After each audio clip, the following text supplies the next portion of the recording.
rather be than right here, right now? Now, yes, two fine men, one talking about another. Was on the championship basketball team in the Special Olympics, and he presented me with his medal. Yes, thank you. I am honored. Now, who's our next player, Burton? You know it's Bob's birthday. Happy birthday, Bob. Happy birthday, Bob. They all said happy birthday, but only I gave you a medal. Mm-hmm. And good afternoon, Mr. and Mrs. The Taking Touch. And all the ships at sea. Come and smell the aroma of these hot and hairy bear studs. Yeah. John Geronimo and Mike Paul. Yeah. Thank you, Rob, and hi. Thank you for listening, everybody. Don and Mike Show. A new episode of this Friday, December 12th. And here's the phone number from anywhere in America. 877-365-3636. If you live in Canada, you don't have the 877. Just another fine American advancement. You're stuck with 800. That's right. 636-1067. And from Washington, D.C. on WJFK, you can always call us at 202-432-1067. I don't even know where it is. I'll just say, who he? Hey, hi there. Hi, Don and Mike. Buzz Burbank here. Hello, Harry. Is anyone listening? Hey, what happened? Shut up! Did you wash your ass today? Well, Someone called for a doctor?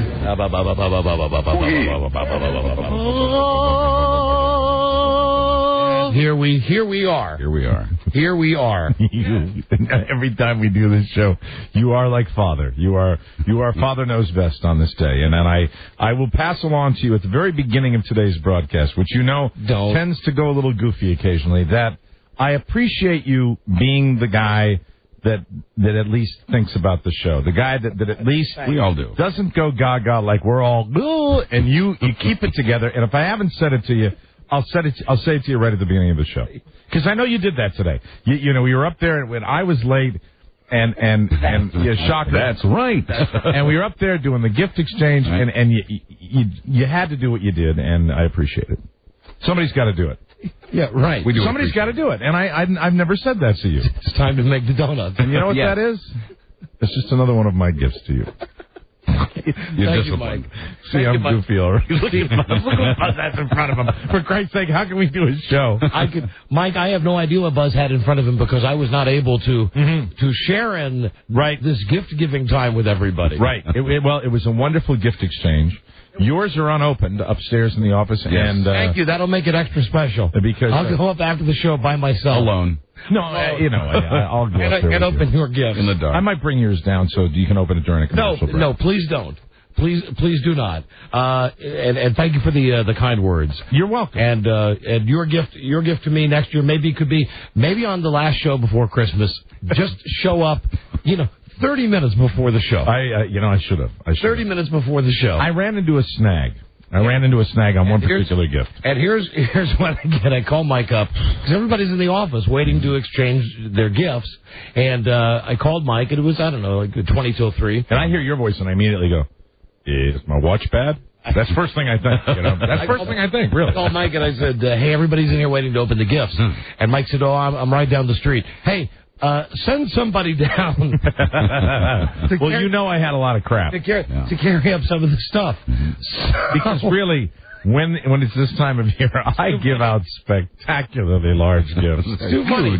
So everybody walks down to the garage, and as Mike is unloading the stuff in his car, he's just giving each of us whatever it is. Now, I don't know. I didn't have time to open mine. Whatever the gift is.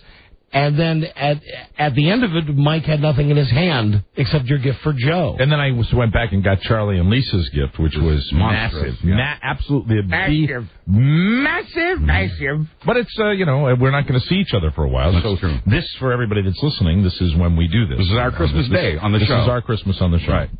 And mine was ruined. Yes, it was. Mine was ruined. It's not over yet. Yours was ruined because if I had gotten there on time, you would have. I could have. You didn't open the gifts because of me, and then by the time I got there, it was too late. And then I've ruined now your birthday and Christmas. And then when I said, Jesus Christ, I've ruined your birthday and your Christmas. So I waited and waited for you. Everybody's sitting up there waiting for you. Then when you finally got here, it was time to come down because the commercials had to play and get the show set up. So I said, well, I got to go. Time to go to work.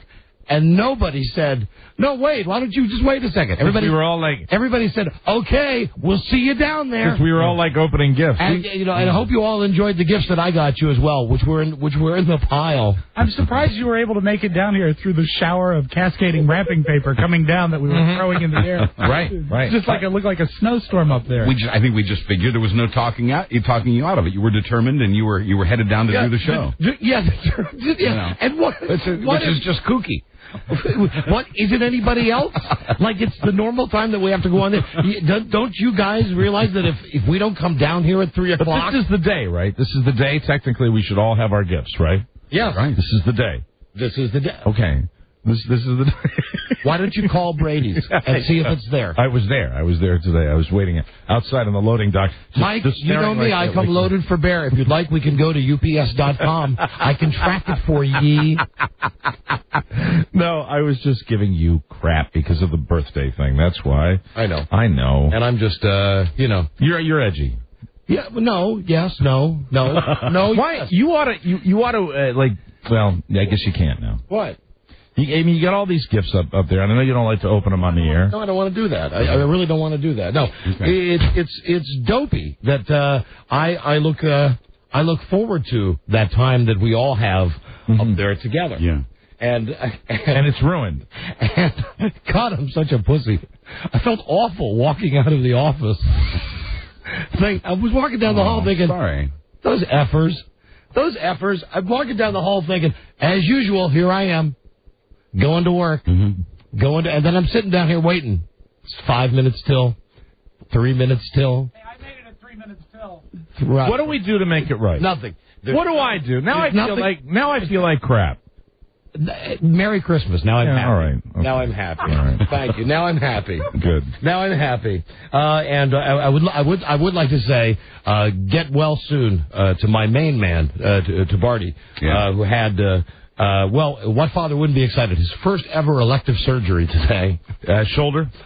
No, he's having his entire face done, like Michael Jackson. No, it wasn't. Years of age. No, it wasn't elective at all. It was he had to go get his shoulder cleaned out again. Scoped? No, not scoped. Whatever it did when they scope it and then they scope it again and it doesn't work. Then when they go back in with the chainsaw. Yeah, so they open the whole thing up. Yeah, so that's what they did. So anyway, get well, Bart. Yeah. And Mike, why wouldn't I? Get well, Bart, and I'm sorry I've let your father down again. Why wouldn't I? Why wouldn't I be happy, Mike? Let's see. My son had surgery today, and he's fine. So there's no crying for me, Argentina, about that. Mm-hmm. And we've got a wonderful vacation coming up, and I'm going to be spending a large time of that vacation time with my wife. Mm-hmm. I also want to say that we are just on the fast track to the first key opening starting that car. and my wife and her mother, right, and my mother-in-law's sister, Aunt Mildred. So, what's not to say? Yeah. So maybe you can get the fact that while my son having surgery was not life-threatening or anything, you've been through it with your kids. When your daughter had the thing with her ear, that it's not life-threatening, but you're very nervous. You're nerved out about it. And then I'm thinking, come on, settle down. I say to myself, you've got vacation coming up, but the joyous vacation, it will be so joyous with my wife and my mother-in-law. And an exotic vacation. You'll be able to find time by yourself on that boat. Oh, I know. And then I think, see, this is... Are you going to have every meal with them? Yes, and this is my point. I think at least the dinners. My point is that when I got here then, I thought, not that everything else is going so bad for me, because things are fine, but I thought... I'll get here, and it'll be nice with the opening of the gifts. It'll be joyous. And then... We used to open them on the air, and we don't anymore, and Because that was really... Who wanted to hear that? Right. Okay? Exactly. Sorry. Buzz wanted to hear I did. I enjoyed it. Well, now, wait a minute. I'm a fixer. You know that. I'm a fixer. I don't like to let things lie. I don't want to leave here without you opening the gift that I got you. I mean, no way. I wrapped that at 7:15 this morning, and I'm Essie at wrapping stuff, and I'm not... That's so you. Yes. What is so me? That everybody else be damned. Right. But, no, I appreciate that. The honesty. What do you mean everybody else be damned? Not going to let you leave until you open my gift. Right. I don't give a S if you open anybody else. That's what I was applauding. Yes, of course. That's what I was applauding. I'd like to see it, but Rob always gets you something that you love, and mine's always a little disappointing. So I don't need to have Rob's gift open in front of me this year. F it all. F it all is what I'm saying right now. Happy holidays. Holidays. And then, And F them too. And, then totally unrelated. 12 minutes past the hour is when Mike first invoked F and Christmas. That's the same sentence. And totally F you, Rob. Totally unrelated. Just another thing today. I'm sitting there. We're in the waiting room waiting for my son to come out of the surgery. My wife's writing Christmas cards. Because it's a long wait. And she's doing the thing where she's putting in, and we have the very pompous Christmas cards this year, the ones with the picture of us. No. I always dog on people when you get something, and then, unless it's like cute little kids. Mm-hmm. But like with us, it's two grown-ups and a nearly grown-up kid. It's from Bart's graduation. Right. I think it's a good-looking picture, mm-hmm. but when I get pictures like this, I look at it and go, oh. Do you have a letter? No, there's not a family letter. No newsletter. There's no newsletter. Tippy's going to her first year of med school, and Biff wants to. Oh, and I should mention that the picture of the three of us, it's a tasteful nude. It's one that it's one you could put in Playboy. Very nice. So she's addressing these things, and she's got me putting the stamps on, and it's very quiet in this surgery center, and it's like library quiet, and she is talking. She's trying to talk softly, but it's sounding like this every time she speaks, and she says, "No, you put the stamp on upside down." And everybody's head in the place turns and looks at me, and then she says, because she's got a couple of cards left over, she says, and you're going to think I need a psychiatrist after the way I've talked today. She said, "Should we send one to your psychiatrist? Send a Christmas card to my psychiatrist." And I said, "That's kind of weird, isn't it?" I don't think so. It's a good question. You're sending one to mine. Is this hers? Is this her? Hello? Hi, Dad. Hey, how are you feeling? Boy, aren't you woozy? About a bit. What, bud? A bit. You're a little woozy. How you doing, Bart? I'm a little out of it. You feel any nausea or anything because of the anesthetic? No nausea, but feel like Elvis. Feel a little bit like Elvis. Do you remember today when they woke up after the surgery? I'm calling. I can't remember, but I think I was rude to you, and I'm sorry. Oh no, you weren't at all. I called you Elvis and you laughed. What? I called you Elvis and you laughed. Oh, okay. All right. Well, I'm glad you're okay. Are you guys at home? Are you back from the surgery place? Yeah. Oh, all right. Outstanding. Good. All right. Well, I'm glad. Hold on, Bart. See if you sound anything like this. I'd like to try to do my latest record. I tried it last night and didn't make it. I don't know the words to it, so I had to read it. If we give it up, just please forgive us. Please forgive us. Mm-hmm. Are you still there? Yeah. Yeah, there he is. All right. Well, you take care of yourself. I love you. Is Mama there? Yeah, and Grandma and Mildred just walked in. Fantastic. Merry Christmas. What did I tell you? Oh, that's right, because you're off tomorrow, right? Yes, Mm-hmm. you bet. Exotic vacation. Bring them on. With the ladies. On your cruise, Dad. All right. I couldn't even hear what you said. Have fun on your cruise. Oh, that's nice. Thanks. This is probably, it's probably good. Let me just say, it goes against everything you hear about rearing children, but I would give them high doses of very, very, very damaging narcotics used to create this persona here that is very loving and sweet. Yeah. What have I been telling you? I buy Benadryl at the Price Club. All they had to do was knock my kid up today with the morphine drip or whatever it is that he's got, and now look at this. Yeah, he's just so sweet. Love, I'm sorry if I was rude to you today. I was being sarcastic when I said good cruise, though. So he's back. He's feeling better. There's a little of him coming through. Recovering. There you go. That's my guy. All right. Hey, listen, put your nurse on the phone. Okay, which one? Mom? All right. Bart, if I don't talk to you, have a Merry Christmas and get well. Yeah. He'll do fine. And now let's briefly check into the craziest place on earth, my house. Because Hello? Hi, baby. Hi, Sweet Peanut. So the only thing I need to ask you really is why... I know you want to use every Christmas card we have.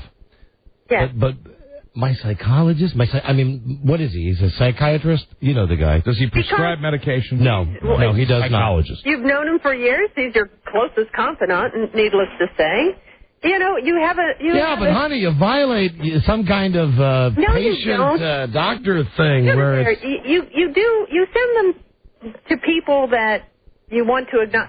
It's like acknowledging the service above and beyond the call of duty. And she's going down the list, and she says one guy, Doug, the lawyer, she says to him, and I give a thumbs up on that. Yeah. And it was somebody else, and I go, no, thumbs down. And she goes, well, what about psychiatrist?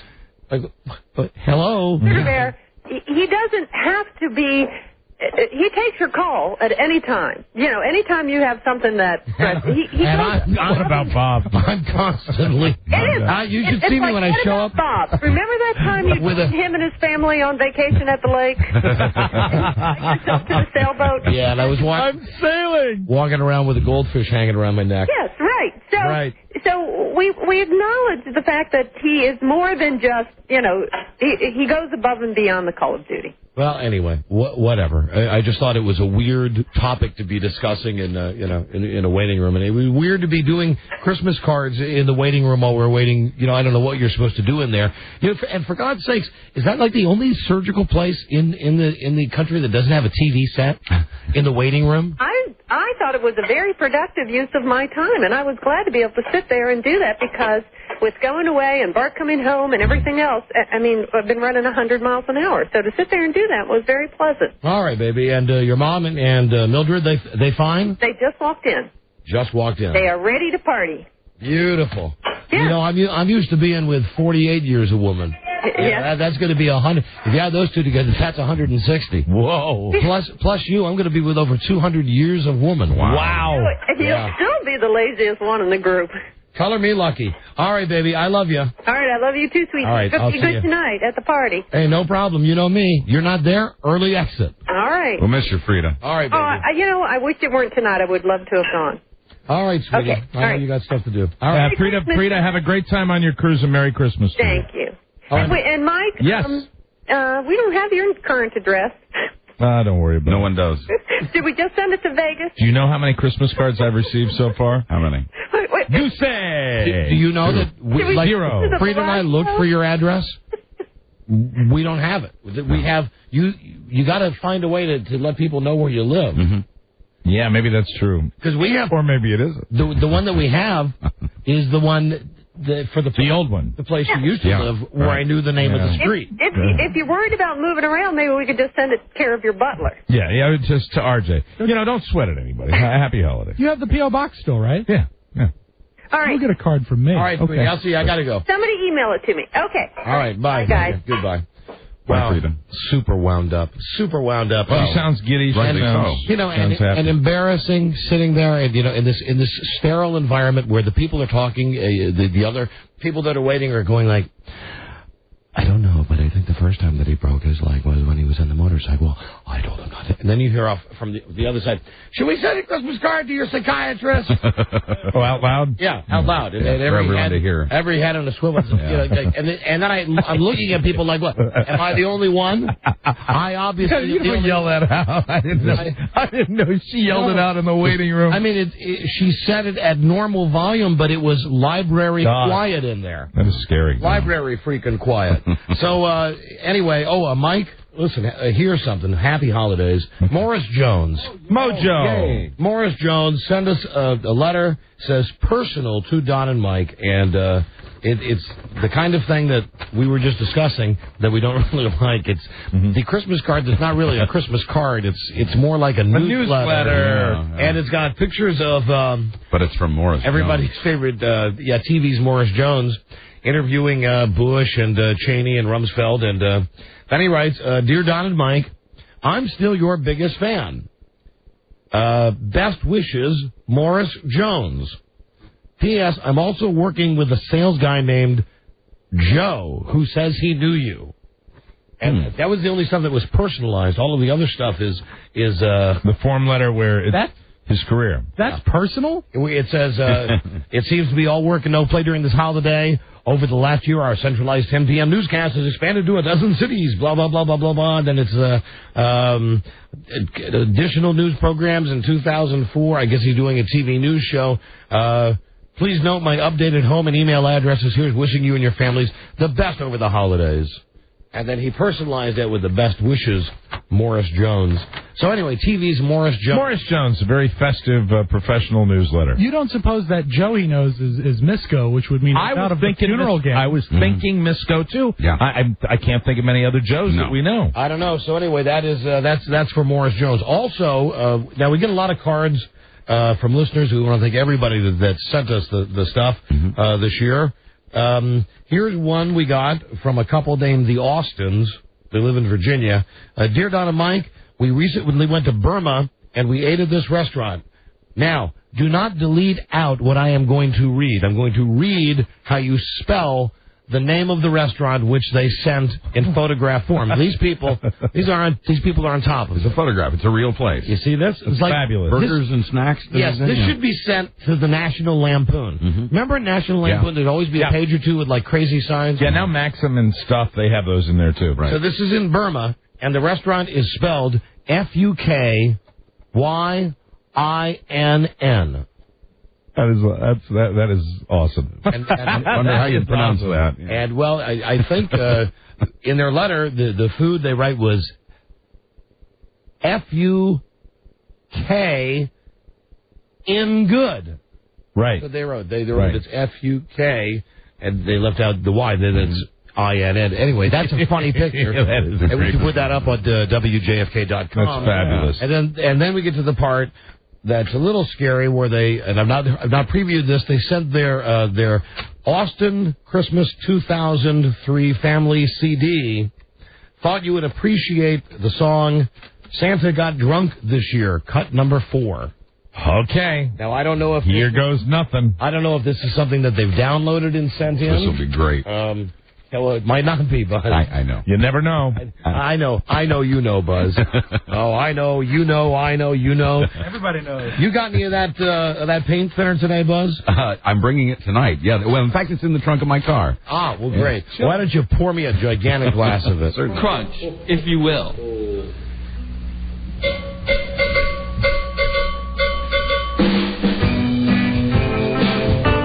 Sent in by a listener, the family. The Austin family from Virginia. Well, I guess there's no vocal there. Long intro. I think it's going to come up. Santa got drunk this year. Right now. Christmas has been canceled, and a little red-nosed here. Yeah, all right. There won't be any presents. God. You know, it seemed so nice when they sent the picture and the nice card. Sure. Hey, Scout Boy, how's that chipmunk punk band of yours doing these days? We were hopeful. Well, no time for music right now, Felix. I've been busy. Now, there's a phone number. We could ruin somebody's Christmas. If you want to call them up. Say thank you for the picture. Why the hell did you send the CD? They ruined ours. Okay, here we go. Seems only fair. 407. Thank you for you have an enormous photographic talent or downloading ability. Let me do this. But no appreciable musical ability whatsoever. Take this thing. Yeah. Okay, so I hear in my headphones, I think I hear. Yes, you do. I hear a ring. I can hear that, too. Can you, on the air or through my headphones? Through your headphones, I would assume. Yeah. Robbie, I don't hear anything now. Hello? Hello, is this the Austin residence? This is the Don and Mike show. Is this the Austins? Would you come on the air with us? The letter you sent us and the CD you sent us. Sure. Okay. Sure. Guy has to want. You want to come on the air with us? What about? How are you? Heck are you? How you doing? We got your picture. That's very funny. The picture of the restaurant in Burma. Oh, I'll tell you, it was quite an experience there. Hey, did you actually take that picture yourself? Yeah, the funny part of the picture was everybody that I was with was from Burma, so they had no idea what I was shooting. And you're going nuts, meanwhile. Hey, the picture was wonderful and the note was very nice, but sir, dude, what's up with that crappy CD? The CD's about the worst thing we've ever heard. That's what we were going for. Perfect. Okay. Good job. They can't hurt him. He's bulletproof. We heard Mike's band play. We thought we can. Oh, bitter.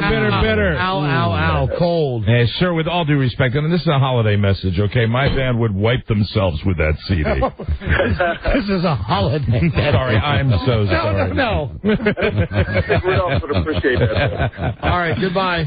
So, hey, thanks a lot. Now, come on. This thing that you sent out, though, look at this. I mean, you've actually printed up copies. It has a logo on it. It has a little reindeer that's been run over by a car. What, do you have a little home studio there? Yeah. So how many copies of these have you sold or given away? We've given away a couple hundred. We actually have a new one we're doing this week, too. I'll send you one. No, please don't. How many have come back? Is there a chance to pull the plug on that project? Yeah, the second prize is you get 2 CDs. Yeah. Okay, he's fine. Here he is again. Let's hear a little more of it. Santa Claus goes straight to the ghetto. Santa Claus goes to the ghetto. Pick up your reindeer. Now, this is sampling. That's James Brown. Right. Actually, James Brown's hit single. Yeah. James Brown, Tom okay. gave us permission, by the way, to use that. Right. You know, I'm liking this guy more. He stays on the line. I like him. Yeah, listen to that Santa got drunk. Yeah, who? This just in. Austin half there. The other members of your family who are on this, who are they? Or is it just you? There's me, I'm Felix, there's Blade Austin, and there's K-Mac Austin, and then there's Miles Austin. How many of them are any of them kids? No. What? All adults, if you can believe it. All adults. Very good. Do you live in a commune? Where do I live at? In a commune in an adobe, in the side of a hill. Do you have a ponytail? I don't have a ponytail. Okay. All right, my friend. I live in Alexandria. A humble abode right here in Alexandria. Very good. The Austin family. Spotlight on the Austin family. Thank you for the... that was a lovely package, and we do appreciate it. Thank you. Hey, well, thanks for calling. Merry Christmas. See you. Happy holidays. Hey, you rule in the new Yule. All right. Okay, bye-bye, Get Mr. out of here. Austin. Bye-bye. Party on. Bye. Hey, are you drunk now? Actually, I'm a little hungover from last night, yeah. Sounds like it. Okay, very good. Last night. Okay. Okay, hey, take care, guys. Bye-bye. Thank you. Bye-bye, then. All right. Pretty difficult not to like that guy. I agree. Yeah. But, boy, that's a sucky CD. But a very funny picture. Merry Christmas, then. MC, then. Mike, I think somewhere in that opening, you mentioned the Jeep we're giving away today. It's a brand new Jeep. Yes, the 2004 Jeep Liberty Sport 4x4 from Paris Jeep on Fairfax Circle. It comes equipped with high back bucket seats, anti-lock 4-wheel disc brakes, fog lamps, 3.7-liter power tech, V6 engine, tinted windows, cast aluminum wheels, and customer preferred packages 2 TV and 26p. It's the Jeep Liberty Sport 4x4, Don, and it's going today. And you've made it through how many days we've done this promotion? Only a couple of screw-ups. Not run out of gas. I've had a couple of screw-ups, but I think by and large I've done pretty well with that. Extremely well. So today we're giving away the Jeep, and the way that it's been laid out to me is that you're going to meet all of the people here in a second, all of the 18 people. The internet is abuzz with one particular thing, and that is you and your reaction in the event that the Jeep is not started if it's started with the first key. That you're going to have some sort of total breakdown or This is something what you like that. predicted yesterday. Yeah. Well, no, I think I said that yesterday. Yeah. Yeah, You did say yesterday, and now people are kind of talking about it. Are they really? There's nervous anticipation. It's nervous anticipation that if the first key starts the car, some sort of like alien's going to rip out of your chest or something like that. No, probably if the first key starts the car, I'll leave. I'll just leave. Without opening your presents? I'll just leave. No, Buzz. No, I want the presents. Okay, good. I want the bling. I want the good. Sure. Yes, the guilt for you. Of course, yeah, I want it. But yeah, if that first key doesn't work, I'm out of here. Like Esther and Goose. So we have 18 people. 16 of them are here. I feel so bad for the person that gets the first key. Oh, yeah. 2 of them. Rob doesn't. 2 of the people are from out of the metro area or couldn't make it here today, and they will be using a proxy today. Here we go. Thanks, Charlie. We have 18 people, all of them from Washington, Baltimore, except one lady from Oakdale, California, and another guy from Rancho Cordova, California. Wow. That's a great name. What? That's a great name. Carla Charola. Carla Charola. All right.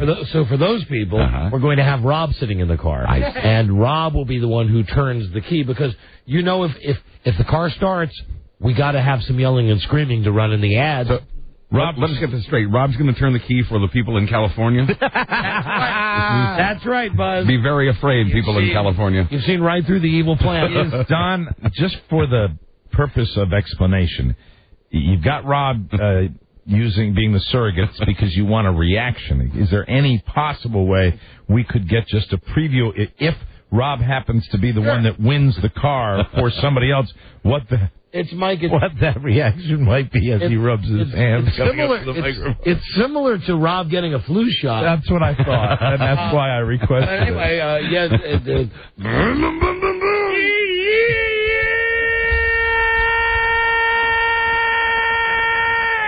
I win! except you'll yank it up. Oh, yeah. I mean, you'll ramp it up. Oh, yeah. But that was just a taste. Yeah, that's good. That's an appetizer. It gets me to stand up.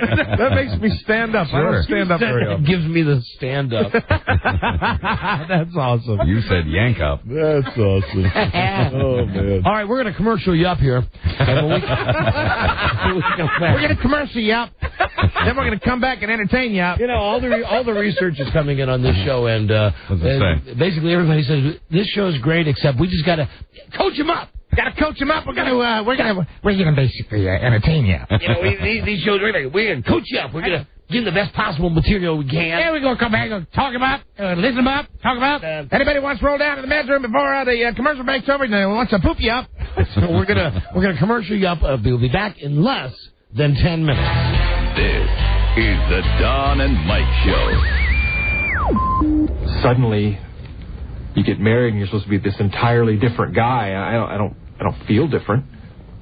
I mean, take yesterday for example. We were out at the Olive Garden for dinner, which was lovely, and I happened to look over at a certain point during the meal and see a waitress taking an order, and I found myself wondering what color her underpants might be, her panties. Odds are they're probably basic white cotton underpants. But I started thinking, well, maybe they're silk panties. Maybe it's a thong. Maybe it's something really cool that I don't even know about, you know. And I started feeling.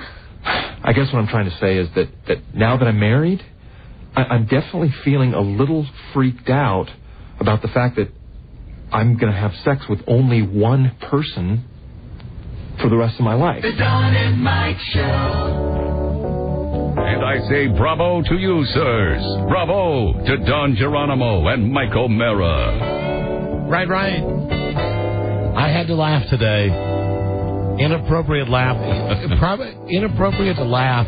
Inappropriate to repeat it on the radio. Good. It's always the best. Please go ahead. That my son was having this thing done, the surgical procedure, and the surgical center wasn't in a hospital, it was in a surgical center. It was across the street from a shopping center. And at one point they said, why don't you go across the street, just getting me to kill time, go across the street and get like some Gatorade and stuff that he'll need when he gets back home.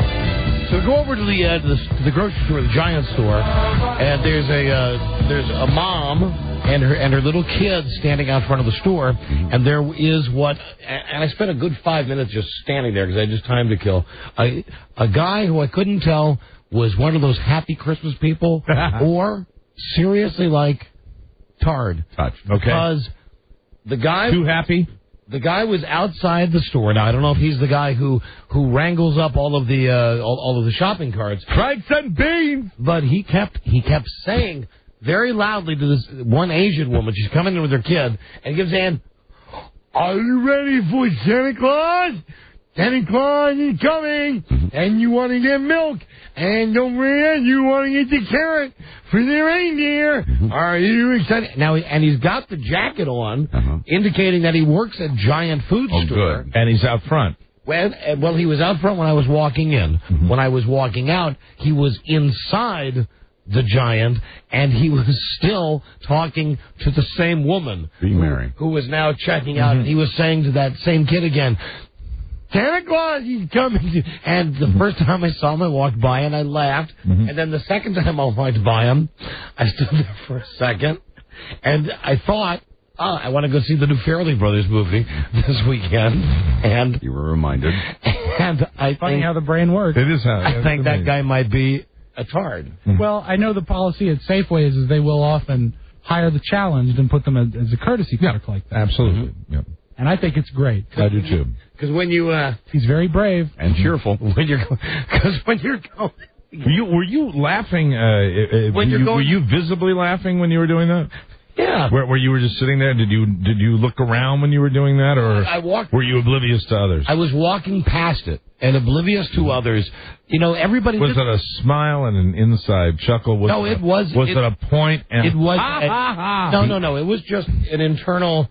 Yeah. You're absolutely right. That was completely inappropriate. But inside. Right. And the guy was just so loud and so annoying. I couldn't believe I was the only one in the store that wasn't at least turning to look at him, which made me think that maybe he wasn't. And it's the wrong time to get into this discussion because it's a holiday season. But really, if you're running a business and people are coming in to swap money for goods that they need to live, really, is your first line of defense is your director of first impressions going to be a retard? Well, I think that sends a good message. I think it shows confidence that he can do the job, and he's doing the job, and he's being cheerful, and that's good PR. I don't know, Buzz. Yeah. I don't know. You dick. just something I thought today. Yeah. You dick. It's the last show of the day. I'm getting it all out of my system. Brought you joy. Getting it all out right there. Spend some time today. You incredible monster. Yeah, sorry about that. What a monster. I'm not as sensitive to cold weather. Bring in these people. Let's meet them. Yes, after that lovely moment of awkwardness.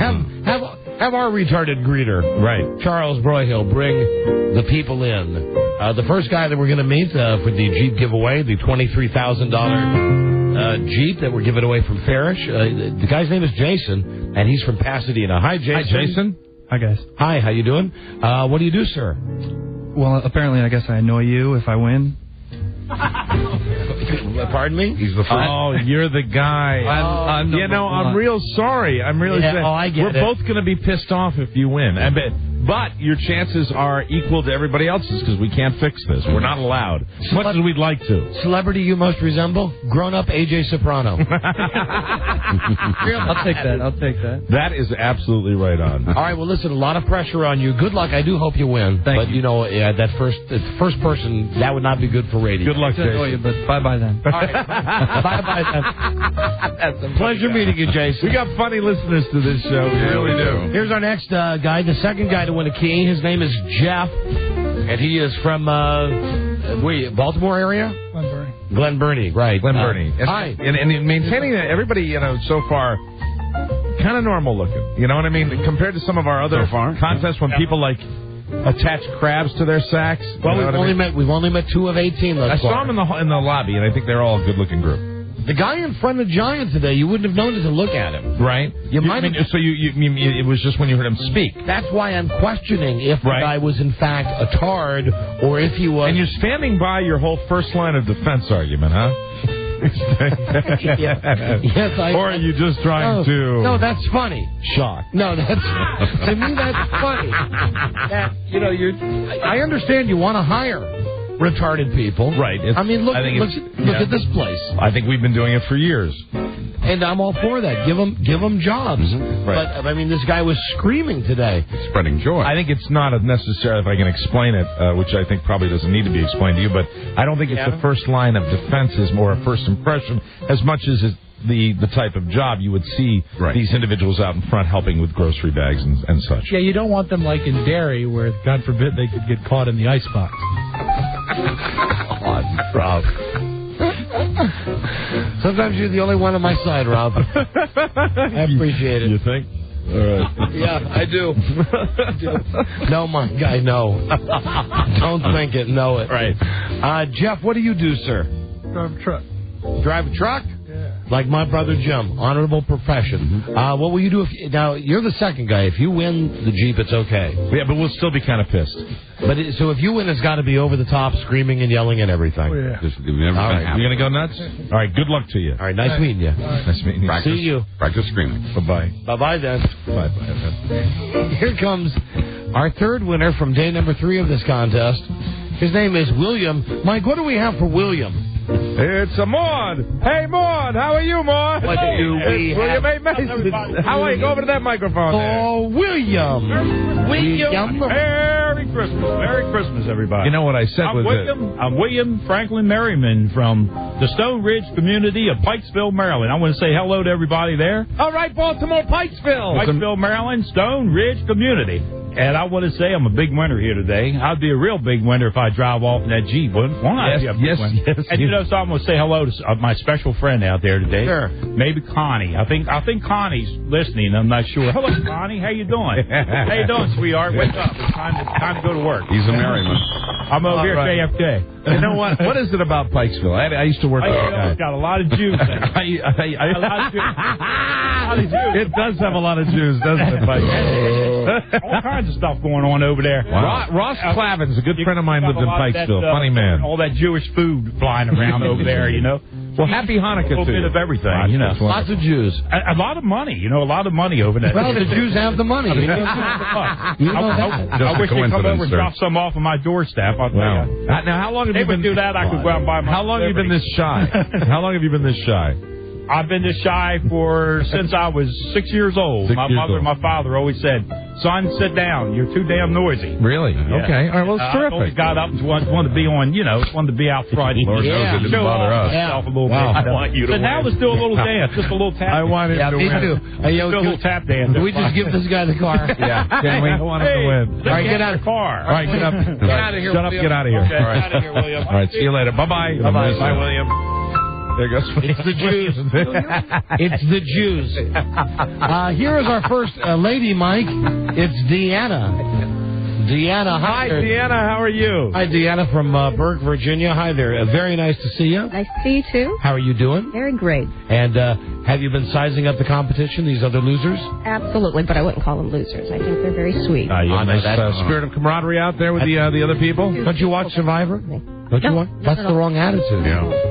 You got it. Those people want the same car as you. I'm not cutthroat. A friend of mine told me she had a dream where I won the car, so I already know I've got it. Wow, that's you're doing that positive imaging thing, right? She saw the big microphone. She saw 4 people. She saw a friend of mine here. Did she see William? Did she see William, the last guy that was in here? No, she didn't see William. Okay. She did have. Was there anything coming out of the big microphone? No, there wasn't. I thought about that when she said it was. Is there any chance the microphone was on like a flatbed on a train going into a tunnel? She was on a flatbed when she was having the dream. Okay, very good. All right. Nice meeting you, Dad. Deanna. Oh, she's got something. Deanna. Oh, a little gift. All right. Isn't it nice? Very nice. So you do pet portraits. Oh. Did you do this one? Yes. Wow.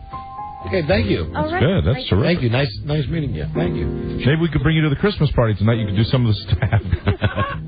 Oh, dear. No. I've set the table. Now, listen. Now, come on now. No, Mike. Come on now, Mr. Now. Hire the Handicap. Don't give me a hard time here. No, see, you know what? See, this is where I'm going to help you. Well, okay, please Not do. when you just leave me hanging, even though I know you agree with me about what business wants a retard at the front door saying, come on in, welcome, we're open for business. Yes, I'm keeping that deep, dark secret. You could actually sell these to the many people at work, not who look like animals, the many people at work who bring their animals to work. Amen.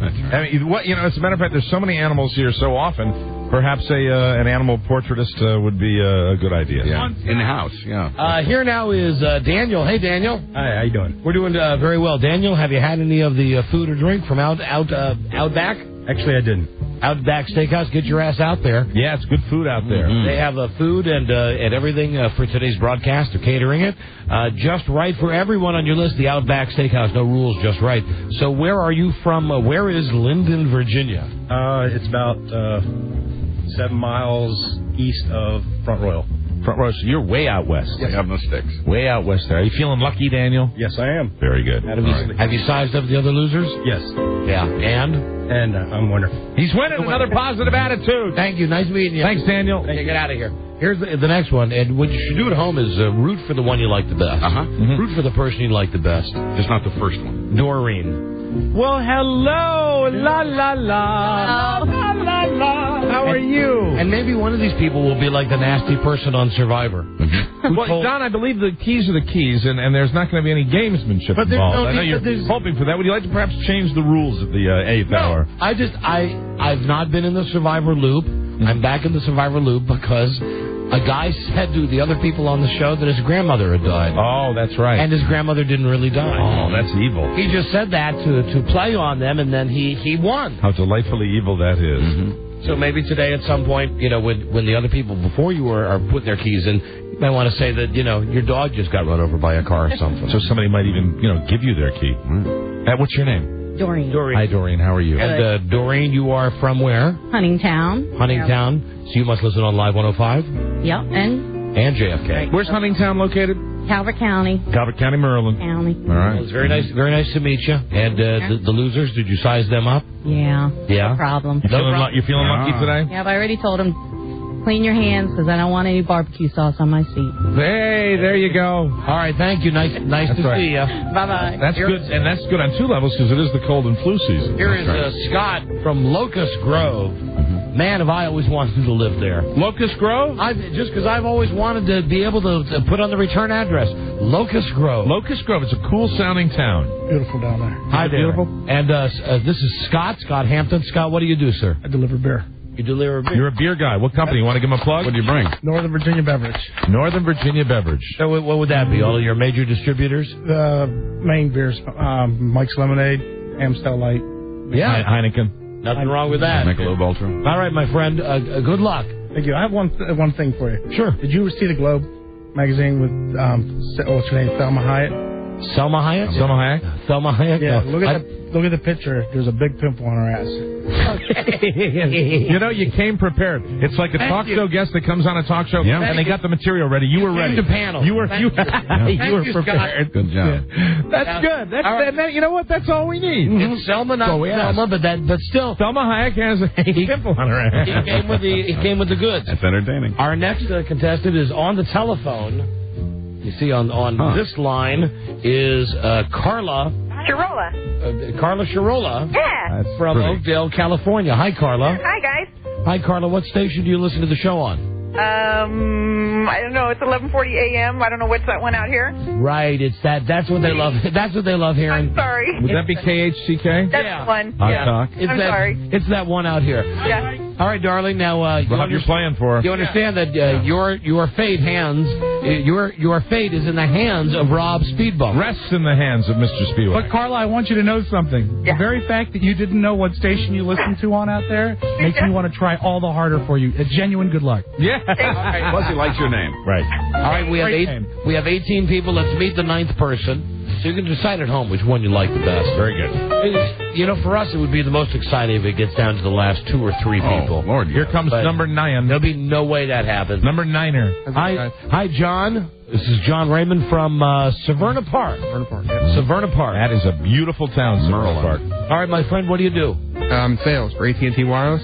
Very good. Right on. And would this Jeep make? I'm running out of dumb things to ask people. Would this Jeep? I think. Will this Jeep make your holiday? I think the straight question: are you feeling lucky today? I'm feeling pretty lucky. My wife told me not to come home without the car. So. Oh dear. So what do you do if you don't win the car? What do you do in that circumstance? You just go to a bar and drink? That sounds like a good idea. Okay. What's she gonna do? All right. Very good. That's the case. Merry Christmas. Get out of here. All right. Here's Kara. Kara. It's a Kara. It's another What's girl. the pronunciation? Is it Kara? Kara, Right. yep. Here is Kara. She's from Ashburn. Hi, Kara. Hi. How did you win your key? Was it just a call-in thing? Yep. It Called was. in and answered a question. Yep. Is your tongue pierced? Yes. Yes. Can we? Kara resembles a celebrity, and I'm not sure who it is. She looks like a Sandra Bullock. Sandra Bullock, and you have a pierced navel too. Wow. We got a navel flashing. That once again is coming to play. That's Can I say hi to my coworkers real quick? Yes, sure, of course. Hi, Lisa, Pam, Kevin, Natalie, Christina, everybody at Edgemore, and hi to my husband. wonder. You always got to ruin it with that. Okay, thank you. Good luck. That's a buzzkill. Good luck, Kara. Good luck, Kara. Sure is, Mike. It sure is. Here is Kenny and I. All right. Hi, Kenny. How are you? Here you go. Hi, Kenny. How's it going? Kenny, would you just get out of the lineup or what? We got a couple of guys with that like 4-day heavy beard. A lot of heavy beards in this contest. Kenny, what do you do, sir? I'm retail. Nice little store in Annapolis called Peppers. All right, that's a nice plug. From what do you sell there? We sell Navy in Annapolis. T-shirts, sweats, etc. Beautiful. When I worked down there many moons ago, we used to run advertisements for Peppers. Are you officially licensed? Yes, we are. Amen. Have you seen the losers? Yes, I have. And have you told them they're losers? Not necessary. You feel lucky though. You feel confident? Oh yeah, the mother-in-law said I was going to win, so that's a done deal. Oh, the mother-in-law? Oh, that's kiss of death, buddy. No, mother-in-law's got your back. Tell you what, your mother-in-law in that trunk? Would that be nice? All right, see you later. Good luck, Kenny. Bye-bye, Kenny. And Mike now, a guy who I'm sure gets the jokes. So let's stop with the Mort jokes. This poor dick's name is Robin Williams. Robin Williams, here he comes. This poor guy. Recognize him? You're the guy that had the crab attached to his sack. There you go. You're the greatest stunt ever. Yeah. The guy from Baltimore who had the crab attached to his testicle. Were we aware of the name the last time he was on the show? No, I don't think we covered the whole Robin Williams. I think we just had Robin. We didn't know the Robin Williams part. Hey, how are you? Yes, it is. I get it all the time. You really believe it. Does it drive you nuts?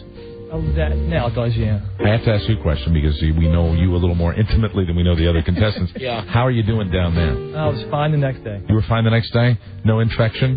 No infection. No irritation? Was it worth it? Was it worth a crab hanging off your nut to get a key? It was a fun time, yeah. Yeah, it was a good show. I agree. It was a good show that day in Baltimore. The bleeding has stopped. Have you shared with your other contestants that you're the guy that had the crab hanging off? Yes, I did. And how are they finding you after that? Do they move away or do they want to be closer? They think it was a great stunt, and they said it made for great radio. Okay, very good. Absolutely. All right, Mork, anything else? The food out back, steakhouse, excellent food. Who knew they did chicken? Glad you like it. That's good. What, are they giving you some to take home or what? There he is, everybody. Nanu. Okay, bye, Robin. Does Robin think that's going to give him a little inside line on the car or what? Throwing Outback a plug? Now, I know you're going to think this is nuts. The next guy's name, Billy Crystal. You're making this up. Billy Crystal. Now, were you in our contest up in Baltimore, too? Oh, yeah. No, you ate the stuff with your dog? Yeah. Yeah, this is Michael Peters, the guy who was wearing the Ravens jersey. Or was your dog wearing the jersey dog was wearing the Ravens jersey. I was wearing the pie filling and raw onions. Gotcha. Now, look how much normal he looks today as opposed to last week up in Baltimore. Yeah, he just walks the street and nobody knows that he had his face into a pile of crap. So this is where the magic happens, man. This is it. Isn't this depressing? This is like this is like smaller than one car garage. Now, you were up at the station in Baltimore. Don't they have nicer facilities than we do here? I thought that was small, but no, this is smaller. Yeah. Yes. Beautiful. Oh, and make sure you turn around and wave to Buzz. If Buzz is over there again. That we call that room the casket. Why do you make him stay in there by himself? It's an odor issue. Make him or let him. Oh, by the way, me and the other contestants were out in the hallway talking, and if this were Survivor, we would vote that woman from California off right about now. Oh, why? Because she didn't know the station she was listening to? Yeah. Mm-hmm. Yeah. All right, thank you. Hey, good attitude. Thank you. Nice meeting you, Michael. F her. There you go. Let's bring in Sarah. Okay. Right. Hey, thanks, Michael. guys. Thank you. Good luck to you. Shout out to Jesse and all my boys up there in Baltimore. Listen to. All right, Jesse. Very good, peeps. Hey, Carla, did you hear that? That wasn't very nice. No, it wasn't. Well, that's what they're thinking. On my boys, not the radio station. That's what they're feeling. All right, hold on, honey. Okay. He said it, not us. Hey. F you. What? Happy birthday, Daniel. Thank you, guys. Rob, that almost needs a... Okay, hold on a second. We're going to meet Sarah now. Hi, Sarah. Hi. Hi there, and you are from Virginia? I am. How did you win?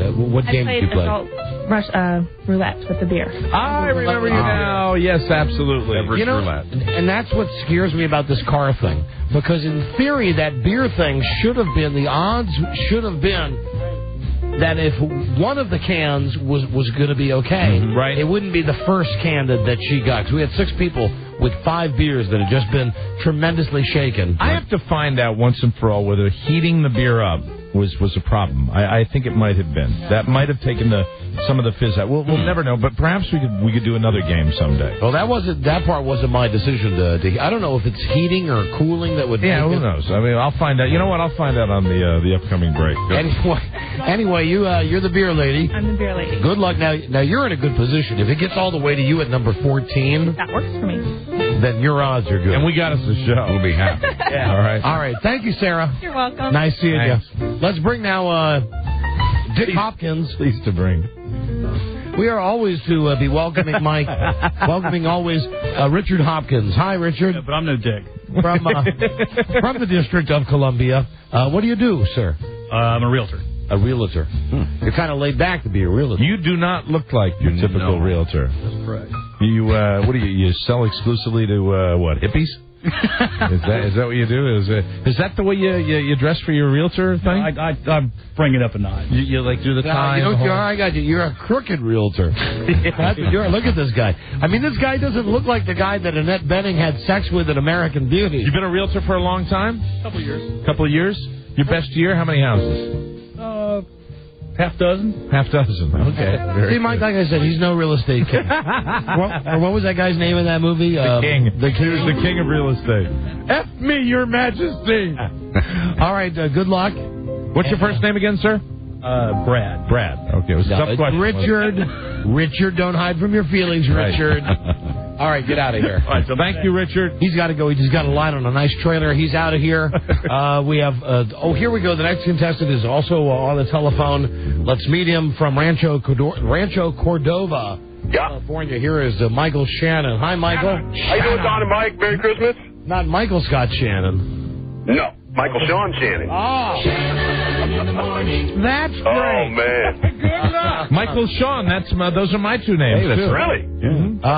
Mike, here you go. Michael, what station do you listen to the show on? That would be KHTK in Sacramento. Very good. That's right. Bingo. All right, Michael, good luck. Rob will be, if it gets down to you, wow, then now that's... And I sure hope so. That's exciting radio if it gets down to number 16. Can I say hi to my girlfriend real quick? No. Okay. No, go ahead. Hi, Kelly. I love you, babe. Robbie? Best wishes. And oh, man. Sorry, sir. Two more people to meet. Let's go with Jeffrey. Jeffrey from Arlington. Welcome to the El Flamingo, Jeffrey. And then you'll have met all of the people. Hi, Jeffrey. How you doing? Doesn't he look like he should be on, like, the OC? Yeah, he has that kind of that look. How old are you, son? 24. 24 years young. 24. You got that Keanu Reeves, I don't really care what's going on. What do you do? What do you do for a living? Engineer. You're what? Engineer. All right, very good. Have you noticed that when he talks, he does that thing with his head up? Yeah. I'm an engineer. Yeah, not structural, I hope, an right? engineer. No. Right, very good. Just check. Engineer. Always check that with the engineer. Yeah, I design bridges. Mighty Wingman. You guys look a lot different than I expected. What did you expect, sir? I don't know. You look cleaner than I thought. I don't know. Really? What did you expect, that I'd be covered with like bacon grease? You come off dirty on the radio. I do? I come off dirtier? Really? What about me? What's wrong with me? Nothing. Just how I imagined you.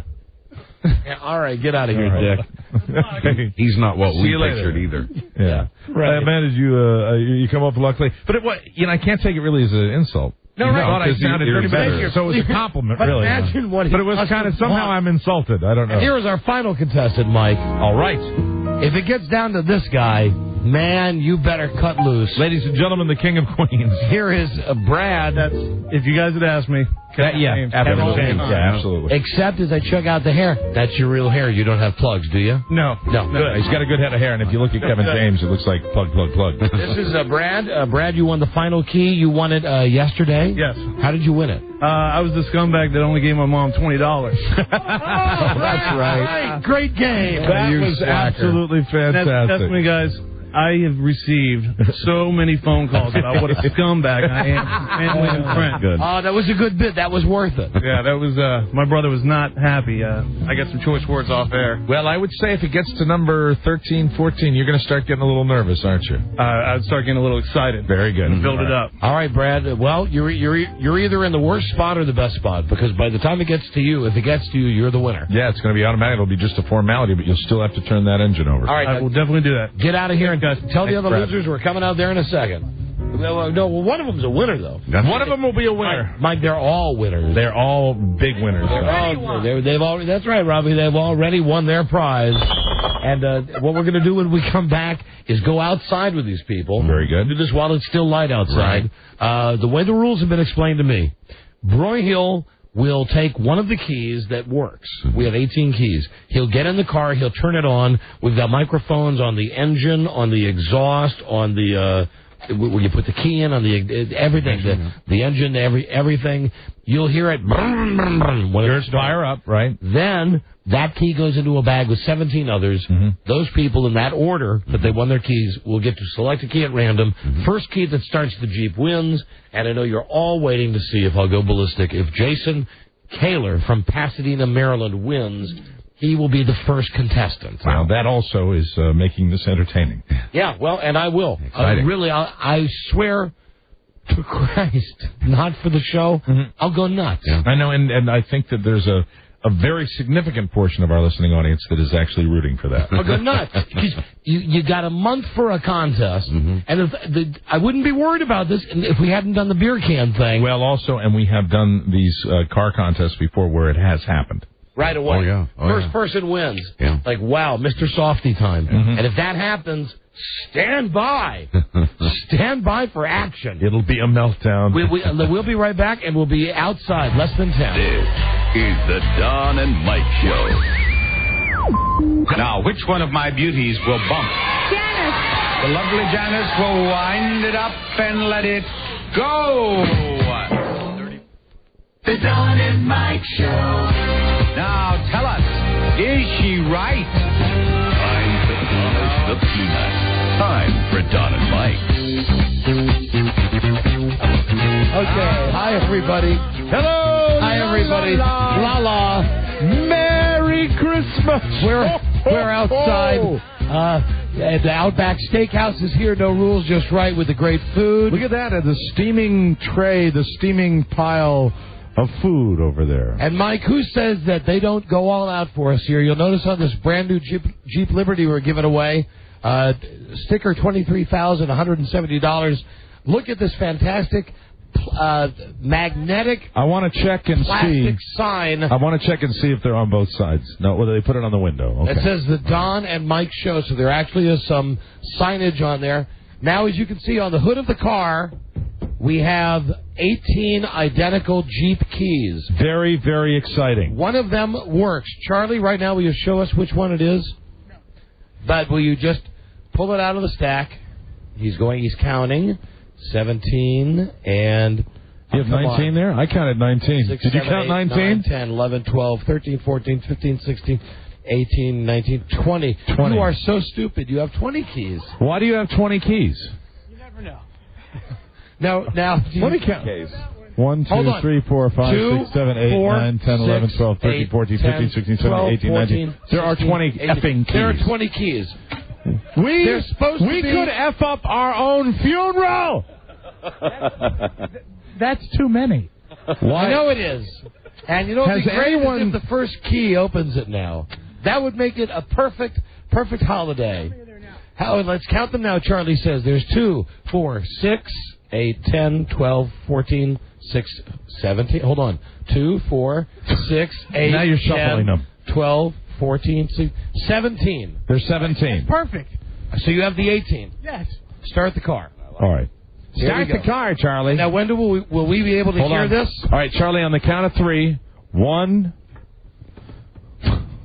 2. He doesn't even have the key in it yet. 3. There it is. Oh, now gun it. Yeah. You know what we're going to do? We're going to throw a rod. We're going to throw a rod before you get your car. I'll tell you one thing, Mike. These babies, and this is probably not the plug they're looking for, but I'm going to throw it to them. Okay. These babies throw pollution. What they say to pollution is, let's bring it on. Because I was standing back there. It was like standing behind a goddamn city bus when that thing opened up, when that engine cranked up. We got everything mic'd, which is better than the last one of these we did. We've got the engine mic'd. We've got the exhaust mic'd. We've got the interior of the car mic'd. So you're going to be able to hear everything. And all the more reason why the first person, if they turn that engine over, I swear to God. All right, now we have the fancy box, and we have the keys. Let's put... He just threw in the key, the regular key. Now let's put them all in the box. And they all look exactly the same. 18 keys, only 17 of them. Putting them all in the box. Don't work. One does. Shake it up, Rob. Person that loses spends the night in the box. Shake it up, Bobby. Who is our first contestant? Jason. Jason. Are you all excited? Here is Jason. Hi, Jason. Hello. Now, Jason, I want to wish you good luck. No, you don't. But I also want to say you're really going to F up our big promotion if you win. Jason, I will tell you that this has happened before. Maybe the second person. I'm not sure the first. Maybe the first, though. I do seem to remember we did this one time. We gave away a Porsche one time in the first person. One. And that was with 106 people or something like that. And The third person won a box of cash once out of 106. Out of 106 people. And, it was nice because they were all happy and they walked out of the building and we had them We were killed. very mad. So now, good luck. Pick a key out of the box. Good luck. Rob keeps shutting the box. That's right.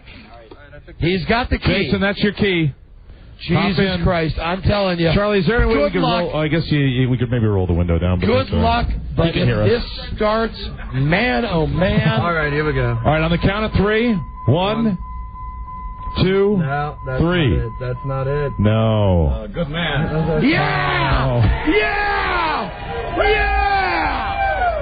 Wait a minute. Hold on. He didn't put the clutch in. Oh, no. No. Still not. No. Yeah! Sorry. No. Jason, now hold on to your key. Right, Charlie, you want him to hold on to their keys? He can There keep you it go, as a souvenir. Jason. Thank you, Jason. Let's I go would with, say if you roll over to the Ferris lot. Jeff, here's number 2. Hi, Jeff. Good luck. Jeff, All it'll right. be almost... there's some nice Pitt Ohio Express hats, Mike. Oh, fantastic. Jeff, it'll be wonderful if you win. It'll be great for the show if you didn't. Good luck. Hey, hold on a second. The guy... What's going on? Hey, pal. Oh, I was just looking. What? Hold on. Buzz? Wait a minute. Buzz, go over there and cover that. Buzz? What are you doing? I was just looking at the Jeep. I was just trying to see how you put the key in. William was hot wiring the Jeep. What the hell was that? All of a sudden we got William. We're keeping an eye on you. That was William, the guy who brought Jews in. All right, have a hat. Today. All right. Yeah, we thank him. All right, pick your key out. Pick your key out. Now, it won't be a bad meltdown if this guy wins. What's your name again, sir? Yeah. Jeff Wilson. Jeff Wilson, get in the car and give it a try on the count of 3. I'm going to give you a count. Now, I'm not going to melt down if this guy wins, but it's not going to be a great radio promotion. All right, we're going to give you a 3 count. On the count of 3. The second guy wins. On the count of 3. 1, 2, 3. Nope. Oh, happy day! No. Yeah, now we're getting somewhere. No. Now we're getting somewhere. All right. Charlie, I don't know how many times I've told you before, we should have rigged every contest. All right, now who is... Oh, now it's Mr. Hot Wire. Now, I don't want to say that you jumping in the car... Shut up for a second. Button it. Hold on. I don't want to say that your jumping in the car seemed a little hinky, but it seemed a little hinky. Yeah. So if you start the car up, because you kind of look like a guy that's like, 3-card Monty, you know what I mean? Yeah, I know. I cut my own keys sometime, but not all the time. I didn't cut anything today. All right. Can I just stop for 1 second and say go right ahead. that I hope, you know what Santa Claus brings you this year? Is a nose and ear hair remover. Mike, if you when you're standing 1 foot away from someone, yes, absolutely. Can you see, See the nose hairs. Yeah, it might be time for a trim. Are you ready to pick your key? I would go to my hairstylist and never touch it. I always wanted to do it. All right, William, you ready to take your key? Who can imagine? Right. Guy goes to get his hair cut. Who can imagine that they don't cut I'm watching William's hands for some strange reason here. All right, William. All right, I'm keeping my eyes on his hands. We're watching you. All right, go ahead, give it a try. Put the clutch in. Ready? No. No. A popular man, William. Come on, William. Hold on to your key, William. Hold on to your key. That's our group. Sorry about that, William. And hi there. Deanna. Now, you remember Deanna was very Excuse me just a second, Don. Charlie, can we keep William away from the car again, please? William is still by the car. Now, Deanna, you were very confident when we talked to you inside. Very much. You had the positive imaging where you thought you might win this thing. Absolutely. Okay. And all right. You guys are much more handsome than I thought you'd be. I really hope you win now. Yeah, see, that's how you do it. Now, grab a key. Bye, buddy. Okay. And if you win, we'd love to see you without your shirt on.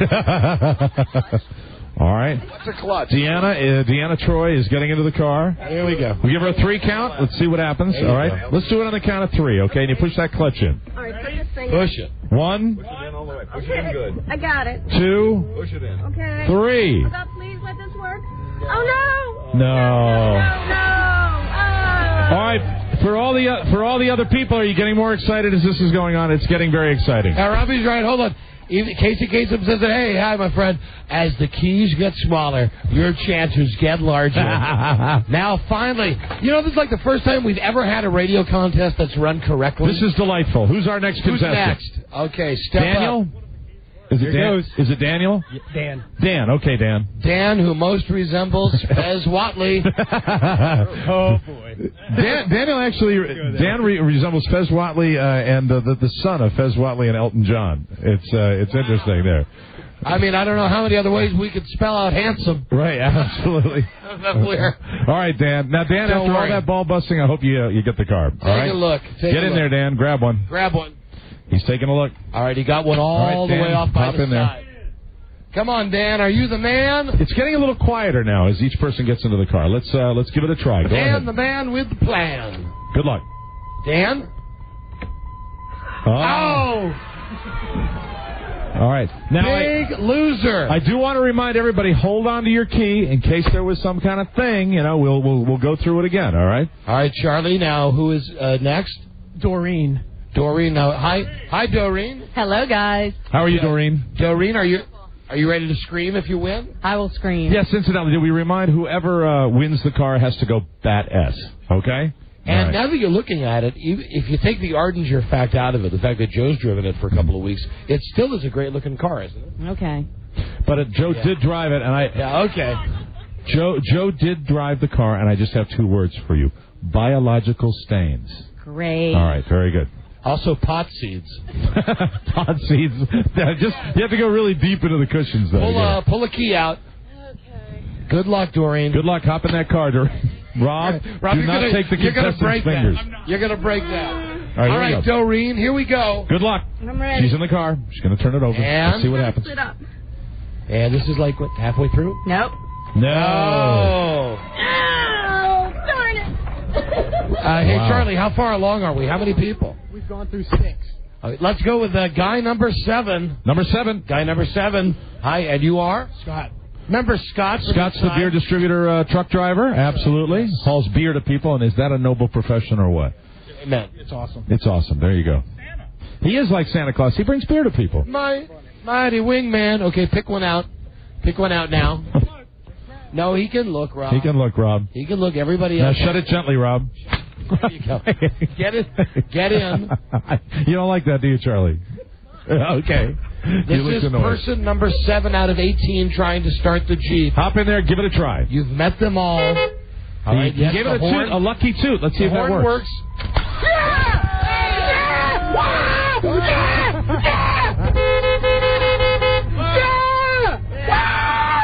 I love it! Yes! Where's the windshield wipers? Wow. Where's Oh, my God! This is freaking awesome! That's how you have a contest winner. You have won the How do you turn this sucker 2004 off, Jeep man? Liberty Sport 4x4. Start it up again. Crank it up again. There it is. Crank it up again. Now, That's your car, buddy. Tell me something. Even though Joe's been in there, do you still get the new car smell? Yes, I do. You do. And this car, your wife's car, your girlfriend's car. Well, it better not be my girlfriend's. It's mine. It's yours. Yes. It's all yours. And what do you have to say to your fellow winners? Yes. Was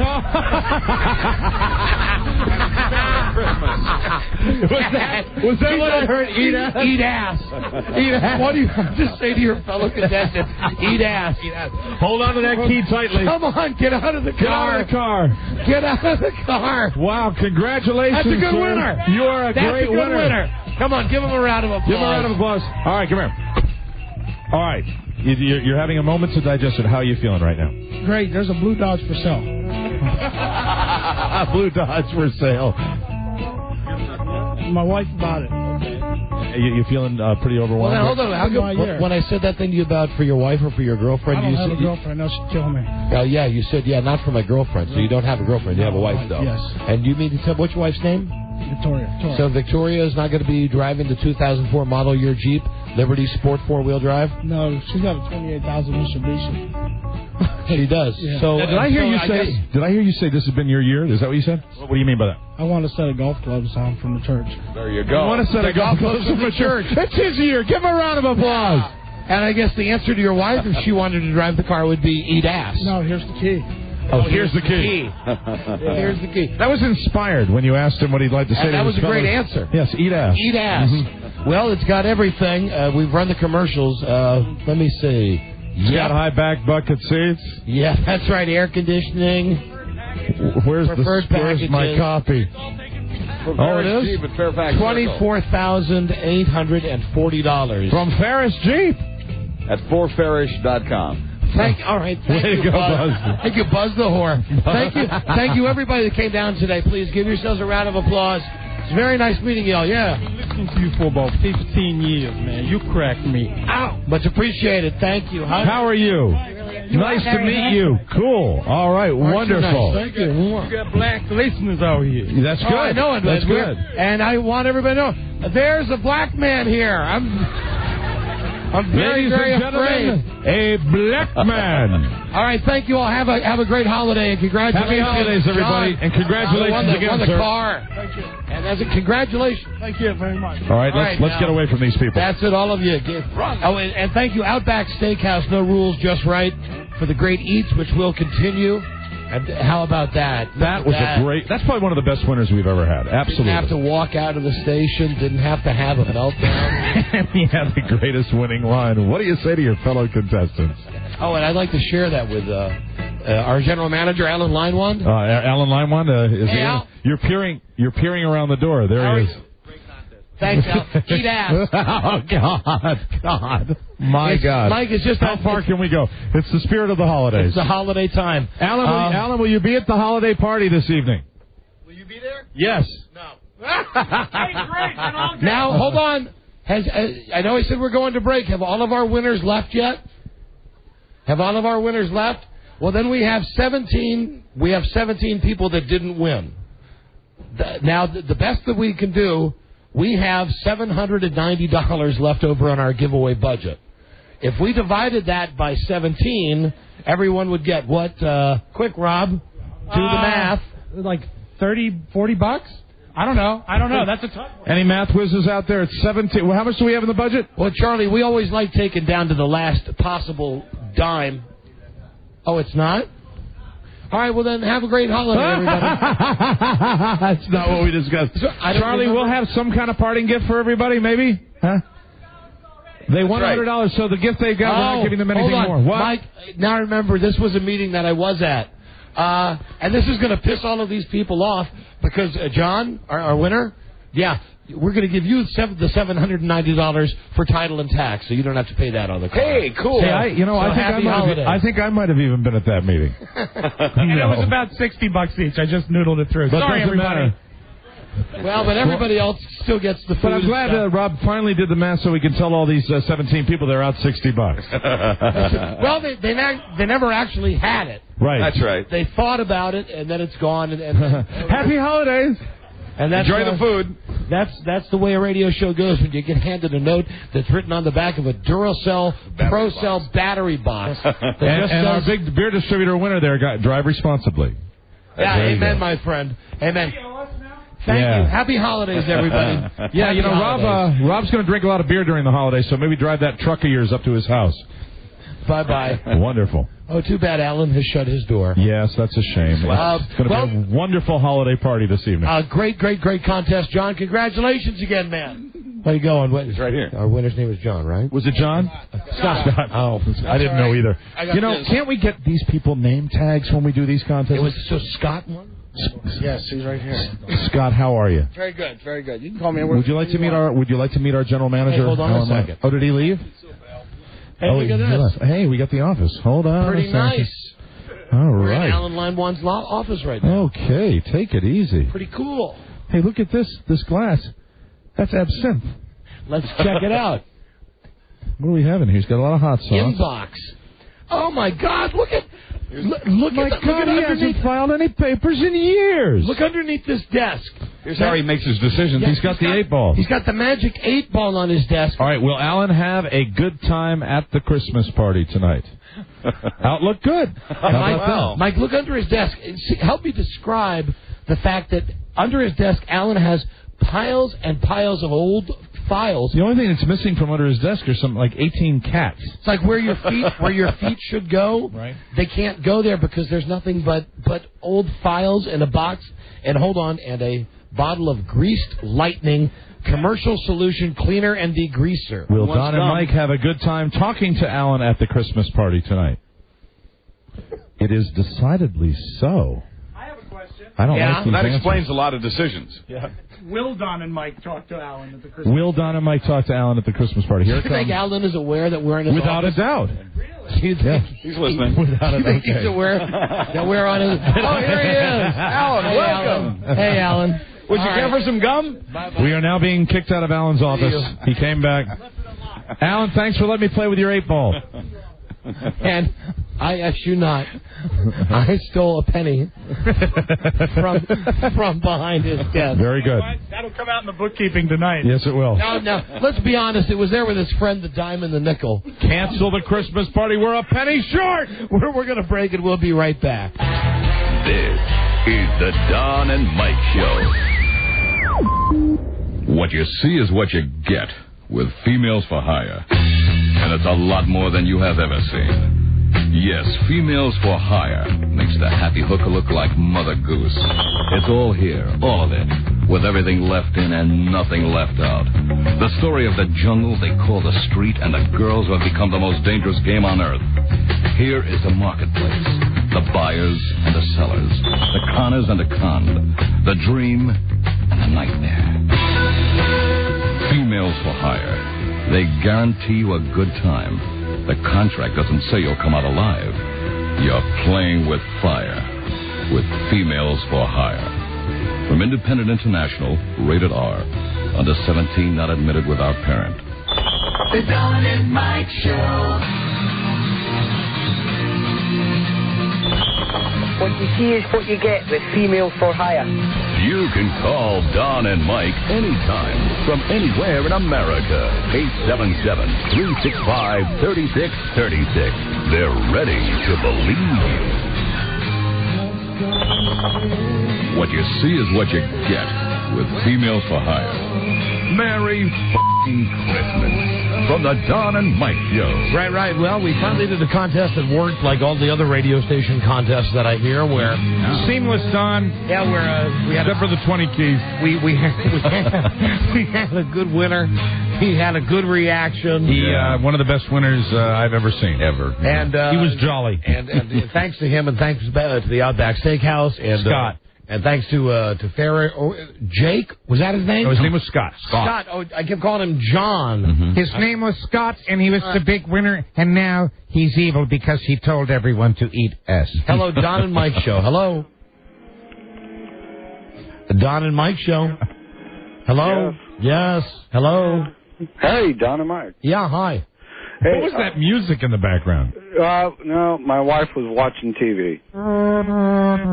What was she watching? I've got a Dennis Murphy challenge.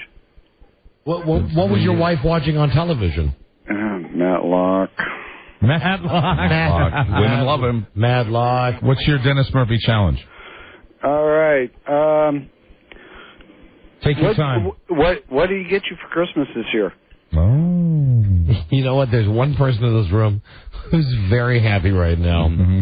Well, you won't know until Rob. May. It's Rob. Because Rob came in today and said, well, are you ready to yell at Dennis for not having given you guys Christmas presents? Right. I said, well, I don't think he's got a job. Did he give us Christmas presents last year? He still owes us for, if you're counting. Right. Rob, how many does he owe us for? I think just one. Just one? Yeah, he missed a year, and he was back last year, I believe. So he actually skipped 1 year. He did. And then this one. I want to mention the Hamburger James story. Everybody loves that. That's coming up in a second with Charlie. Yay. And the Aunt Lola story. Yay. If you got just 30 seconds, there's really not a lot to this story. Right. But it's something that means a lot to me. It was a special, really crucial time in your development, wasn't it? And it's a true story, Mike. Absolutely true. I swear on my kid's life this is true. A Christmas classic. That I'm 12, 1970. This is great music for it also. It's Christmas at my grandma's house. Grandma Pate. Grandpa Pate. Herdie. That's Grandpa's name. Herdie. Herdie. Herdie. Herdie. I'm going with some details that I've never gone with before, like names. Terrific. Herdie. So you got Herdie and Helen, the grandparents. And they're having the big shindig at their house? Yeah, and they have the party the day before Christmas Eve, and then the Christmas Day party. And the thing that I noticed most growing up over the years was how incredibly intense the drinking was at a very early hour. Now, when you're a kid, you don't notice it, and to an extent, even now, you go somewhere and someone says, you want some eggnog at 8 o'clock in the morning, or even, God forbid someone says, you want a Bloody Mary, you want a mimosa. Mm-hmm. Okay, I'm down with that. Mm-hmm. But I'm telling you, by the time it got to be 9 o'clock in the morning, there are big bottles of bourbon that were sitting out on the table. So prior to 9 a.m. Yeah, on Christmas morning. People are knocking back the bourbon. They'd start drinking, all of them. Sure. Jack, Levita, Jerry, Lola. Who drank the most out of the group? Probably Lola. Lola was a showgirl. She was also an alcoholic. Okay. However, a lot of people in my family, my adopted family, a lot of them were alcoholics. A lot of them didn't know it, but they were. Because when you wake up every day and you have a giant drink first thing in the morning, that would be a tell. That would be a tell. Thanks, Mike. So Aunt Lola's there. They're all there, and Aunt Lola is incredibly hot. The celebrity she most resembles, now this is 1970. Okay. She looked a lot like Twiggy, except she was bigger busted, had more meat on her bones, but she had that same... Who's the girl same kind of Judy Carn hair? Judy Carn, I'm just going to say like the girl that Burt Reynolds beat up. Right. Spousal abuse, Rob. Hey. Merry Christmas. Pull one out from the past. Thank you. So anyway, Aunt Lola is there, and she's just a piece of ass. She has a fake fur coat on. She always smells like that whorish perfume. Right. And she's always the drunkiest. And for a long time... She enjoyed the festive holiday get-togethers more than most? Yeah. Oh, yeah. And for a long time, when I was at the kids' table, I would just get the pat on the head, and, we'd be... This is in Wisconsin, so you're watching the Packers. Right. And I'm at the kids' table, and at the adults' tables where the drinks are happening, and, of course, there's a TV there with the football, too. But anyway, one year, and it was 1970, Aunt Lola arrived with my Uncle Jerry. And Uncle Jerry was doing what he does, and she was doing what she did. Uncle Jerry was Lola's husband? Yes, he was. And at one point, Lola said, hey, come here, I want to show you something. I want to talk to you.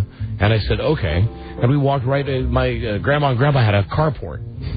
And we walked through the carport, and you got to a room which my grandma used as a pantry, as an extra pantry, but was being used for people to put in their galoshes and their boots and their coats. And because it's Wisconsin and it's Christmas time and it's cold and snowy. And, it's a room when you walk into the carport, rather than track all the stuff inside, you brush off your feet and then you put your coat in this pantry room. A mudroom. Yeah, a mudroom. Thank you, Buzz.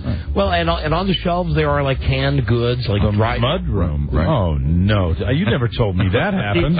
Peaches and stuff like that. So anyway, she says, I need your help. Come here. I need you to help me with something. And I go, sure. What could it be? So she says, it's back here. And we go through my grandma's kitchen, and we go past the television. Back here in the mudroom. We go back towards the carport, and she says, it's in here. And then now we are in the closet, the pantry.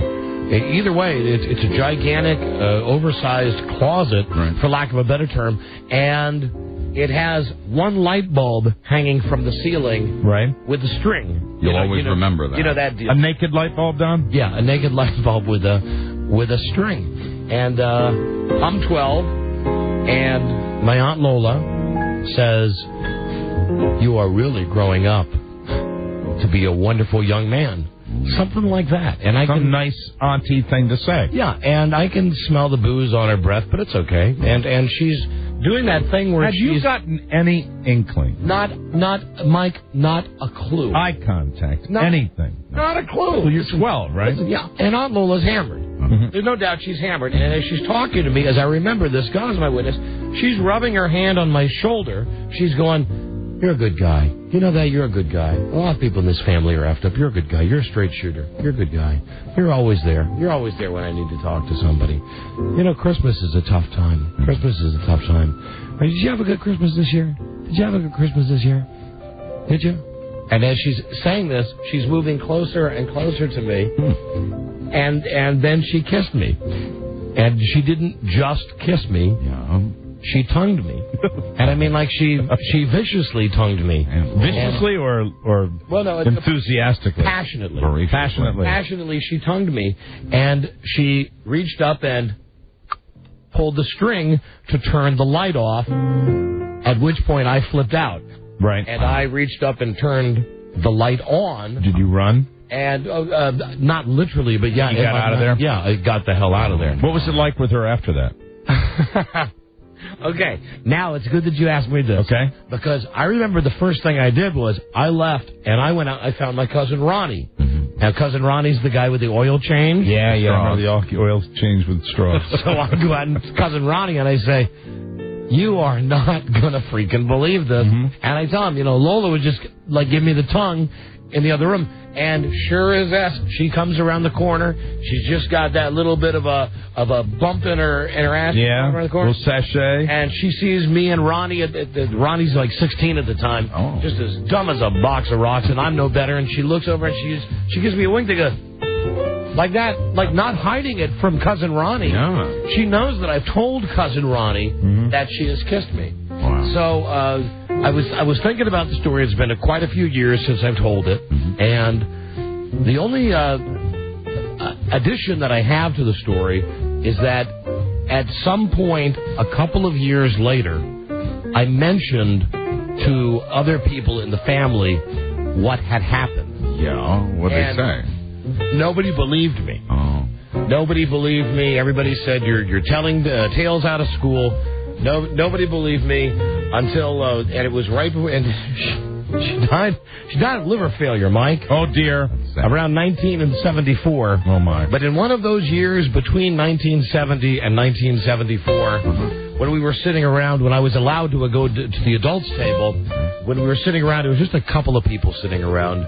She did that thing where she was playfully mussing my hair, and I know my cousin Ronnie was there when I said, "Hey, you know that thing about Lola that I told you all those years ago? That was true." And she said, "You dear, dear boy," something very aunt-ish. Right. And she leaned over, and even to this day, I remember it. She leaned over and hugged me, but she hugged me in such a way that she was shoving her boobs right into my face. I was sitting down and she was standing up. Right. And it's one of those things where she had to know. Yeah. She's got to know. And she knew you were curious. Yeah.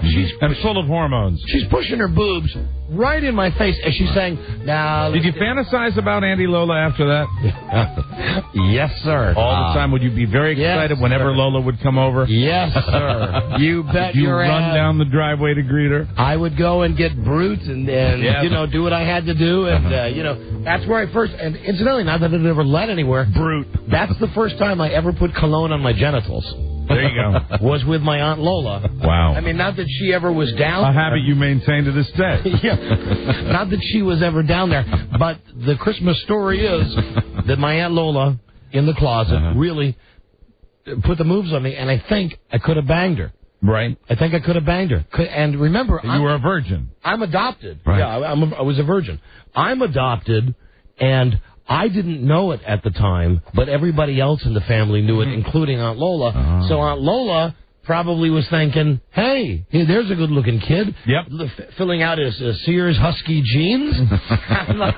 You know, hey, it looks. I wonder if he's got any pubic hair yet. Well, there's one way to find out. Let me just get him in the closet. Well, that is the best telling of the Auntie Lola story I've ever heard. Yeah, Ever. Well, Merry Christmas. It meant a lot to me. Well, Sure. you know, you told it in a more open, sensitive way than you've ever told it before. Well, you included detail that added to the fact that it was a pretty tremendous turn on. Yeah, oh, and listen, don't... You used to tell it as an embarrassment. Well, it is. It's gross. Think about it. I mean, really. Well, you know, you used to describe Auntie Lola as like Flo. You know, that's the way the first couple of years you told the story. And now, you know, the last couple of years you've told it, you've gotten more into that. She was Judy Carn, and this year you went to Twiggy. And I'll tell you, with that Twiggy move, I enjoyed the Auntie Lola story a lot more. Even more. The hair. Yeah. You know, if you give me 1 second, this will be the last family thing I do today on the show. If I call my brother, maybe my brother can tell you the celebrity that Aunt Lola most resembled. Hold on a second. Did she ever do it to him? No. You were initially frightened and then ultimately intrigued. Do you have regrets that nothing happened there? No, I don't think she'd be any good, Buzz. Because of the drinking, you mean? I just don't think so. Yeah, but you wouldn't have cared. Plus, yeah, well, I mean, I know this sounds... Would have been kind of traumatic to be deflowered by your aunt. I know that this sounds kind of... I love my Uncle Jerry. Right. You know what I mean? Yeah. Hey, my Uncle Jerry is one of the guys that would always, like, give me the Packers yearbook and stuff. And, right. You don't want to do that to him. My Uncle Jerry, like his dog tags me with the Vietnam and stuff. Oh, really? Like, I had a good relationship with him. And it crossed my mind, though. Yeah, you know. Sure. Hopping in bed with her. Sure. 2-6. So Jerry enjoyed the company of Lola. Did they have a good, healthy relationship that you observed? Yeah. Didn't she do something with the fire chief? Yeah. But that's another story. She was caught in bed. With the fire chief? With the fire chief. What holiday was that? That was not a holiday. That was Aunt Lola Day, Buzz. I'm not sure exactly what day that was. Hello. Hey, dude. Hey, Faye. Hey, homo. Happy holidays. Hey, what's going on? Hey, here's a quick question for you. What? Aunt Lola, back in the day. Now, I'm talking about like 1970s time when she was married to Jerry. Yeah.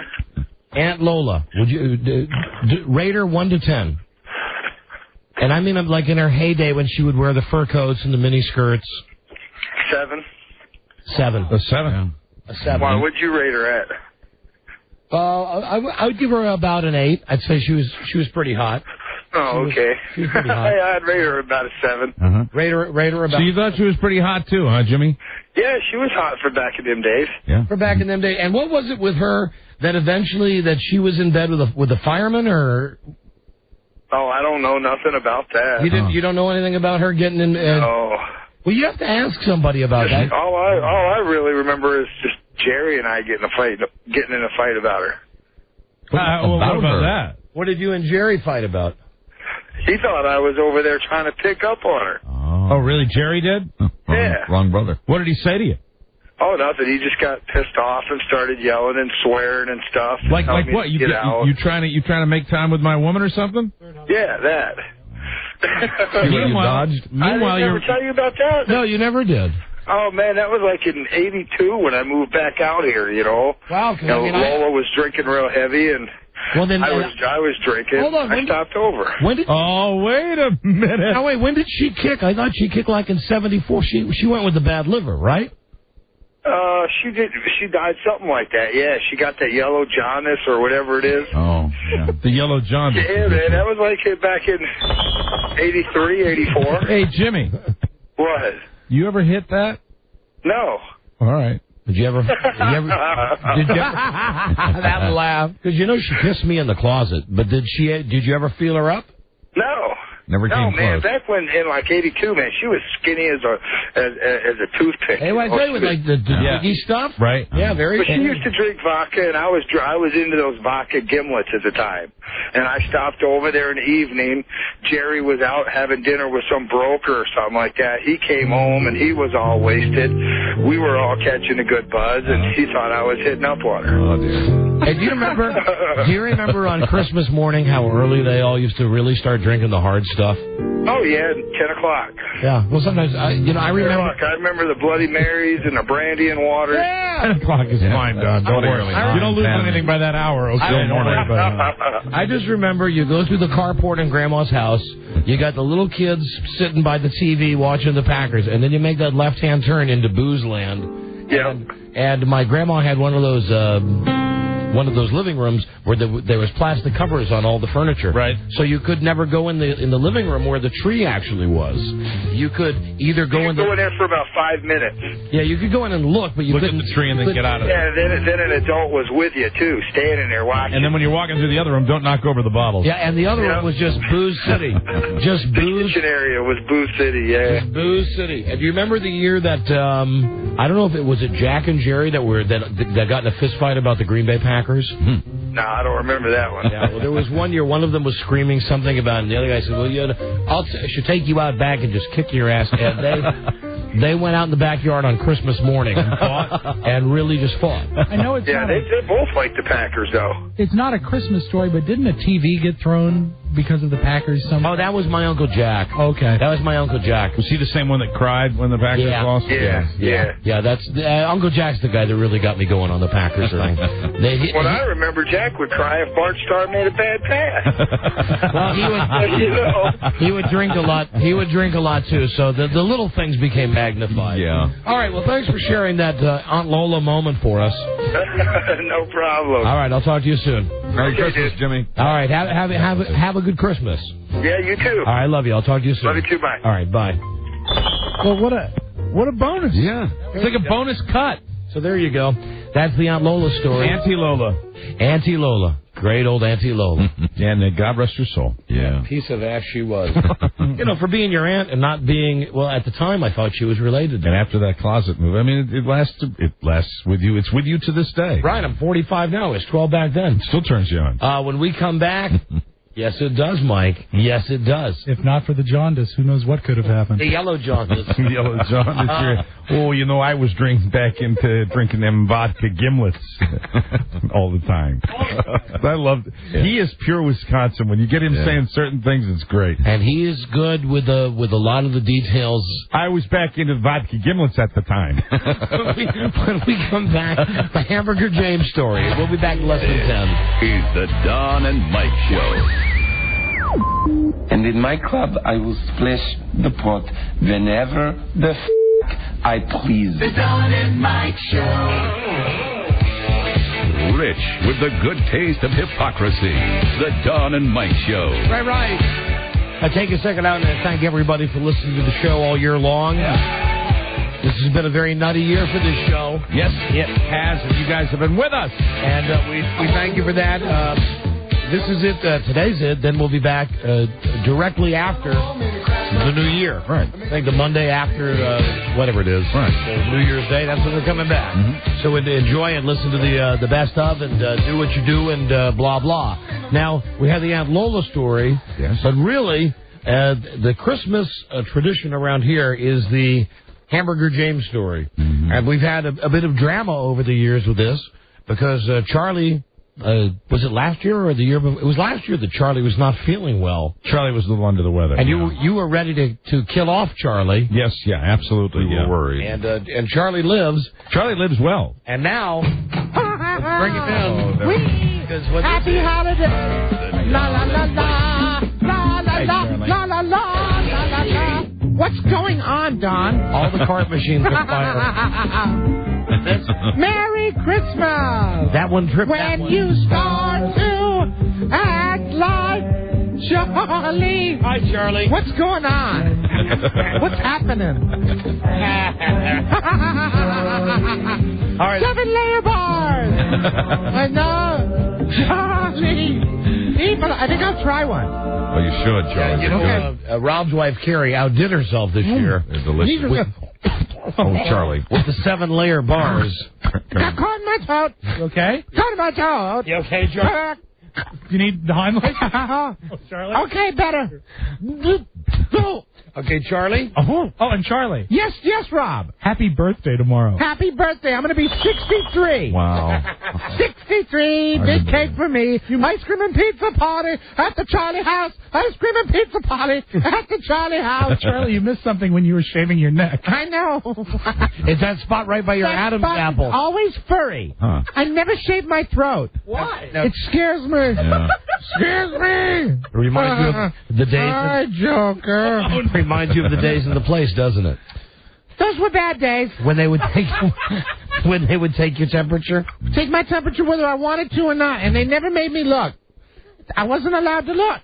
Said, Charlie, take your temperature time, but don't turn around. And then they put something in. Charlie, They put something in bad. What is the best thing about Christmas in your Start it out with a finger. Huh? What is the best thing? Then they progress. In your mind, what is the best thing about Christmas? Would it be the story we're about to read? No. No, it wouldn't be. I was hoping you said it would be. Oh, the Hamburger James story. Yeah. But it's not, Don. It's the presents. Oh, it's the presents. Mr. Limewand enjoys holidays. Christmas time is here. What holiday does Mr. Limewand celebrate?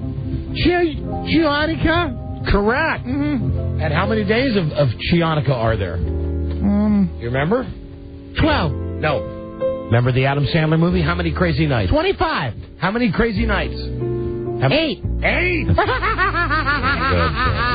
Hey, God's gonna read the Hamburger James story. All right, here we go, Charlie. La la la This is la for everybody. la. Christmas or Hanukkah or how about where you? I have to fart. Where you line up on Kwanzaa, Charlie? Like it. Do you know what it is? No, Mr. Spiewak says no.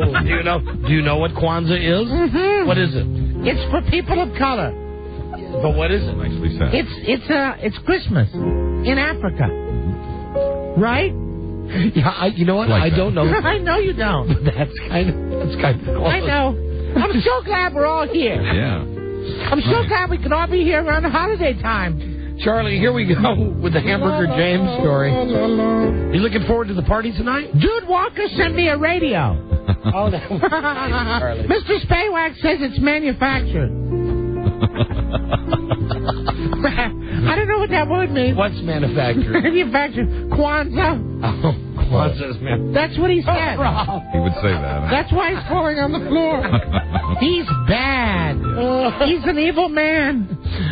Charlie? Yes. The party tonight, what are you looking forward to most at the big holiday party? Miss Bobby's hug.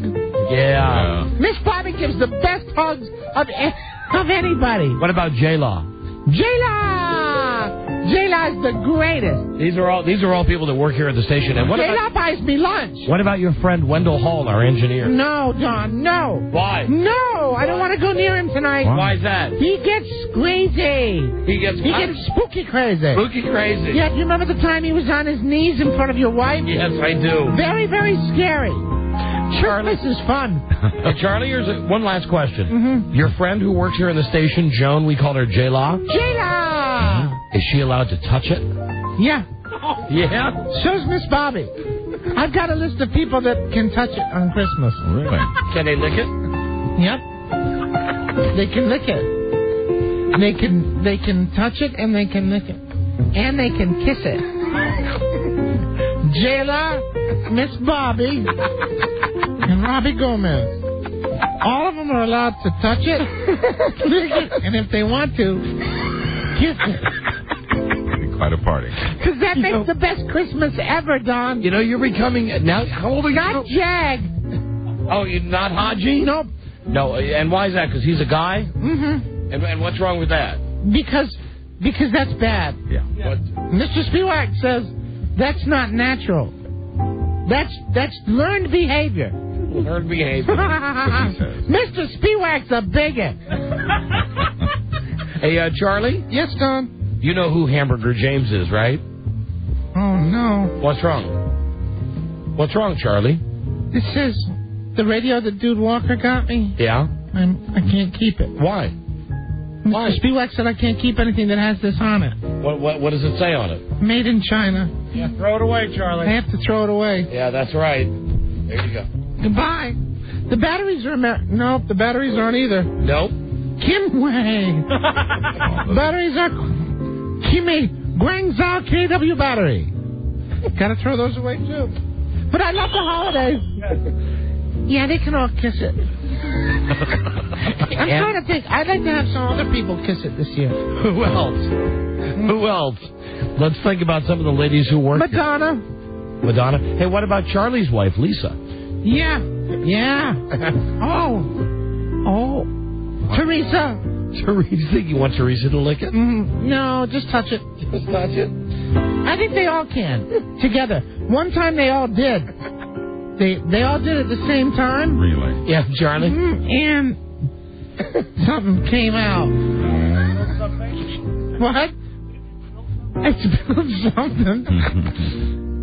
Miss Bobby said I spilled a little me. Was that that silly string stuff we talked about? Yeah. Yeah. Yeah. She called it my ropes. That's what she said. It was the best Christmas party I ever had. I heard you were like Spider-Man. I had to buy a new suit. I heard that you were just slinging those webs left and right. Look at all the babies we killed. Charlie, it's Christmas time. It's Christmas time, and you're going to tell the best story in the whole wide world. The story really doesn't have anything to do with Christmas, like the Aunt Lola story. This is a story written by Rick Stanley, who was the stepbrother to Elvis Presley. Now, because we're running... Don't touch it, Hedges. Because we're running late on time, yeah, we're going to have to just go past... No, tell the whole thing. No, wait, we're just going to skip past the part you don't like. Okay, good. The boarding school, his mom pulls up in a beautiful Continental with the Elvis's dad. Go on, taste it. And as it turns out, Elvis Presley is now this guy, Rick Stanley. He's his stepbrother. This year I can't rub my eyes. Why, Charlie? Because my hands have things on them. Oh. Let me see your hands. Oh, those are like oozing open sores. I know. God. How did you get those? I got a staph infection. A strep infection? Staph. Staph. Oh, a staph infection. Staph, but it's spelled staph. But Charlie, you're handling the food tonight. I know. I made the sandwiches. I made the pita wraps. Have you touched your D&Bs? I did. That's how I got it. Oh. Hand to down there to mouth to eyes.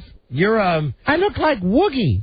You look like one of those, what do you call those, topical maps? Topographical, yeah. Those maps in school that would have big lumps on them. I can't push this one. Well, you can't push that? No, because bad stuff will come out. Yeah. I'm sorry about my hands, Don. Mr. Limewatch said I have to wear gloves. Yeah, I was just going to say the same, Charlie. And not just the right, I have to wear the living gloves.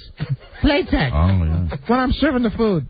Because otherwise my bad stuff will get in the food. Right. Happy holidays! How much is Mr. Limewatch paying you to work the party? Not a thing. Not a thing? Nope. Oh. No. And? He said that if I go to the party and work for free, then I'll be able to stay here another year. Well, now, wasn't that nice of him? He's a good man. He's a good man. He's a good man. What is? Let me ask you. What do you think Alan likes more? Mr. Hughes wouldn't pay my deductible.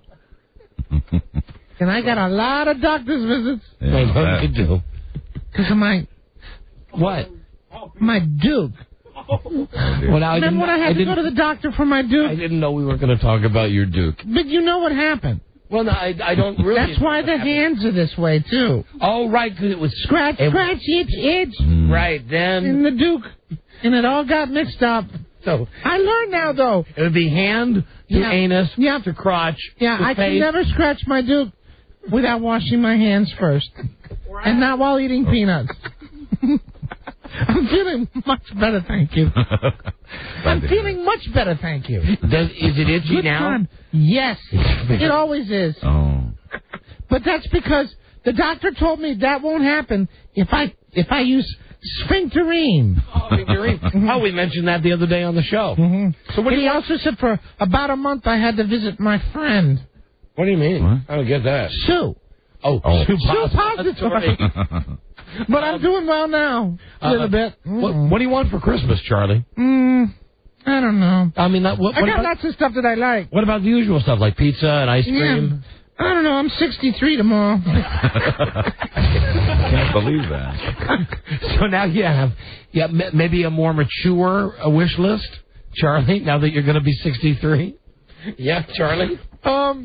Hi, Joe! Joe! Joe, come on in here, Joe! He loves Joe. Joe Ardenger's my friend. Joe, why is he leaving? Hey, Charlie. Yes? Did I see you today at Giant? Mm-hmm. Were you working out front of Giant? Yeah, I was talking to the Chinese lady. Are you excited for Christmas? Are you excited for Christmas? Mr. J. Stevens gave me a key tag for Christmas. That's nice. Did he? It says 10 share. 10 share.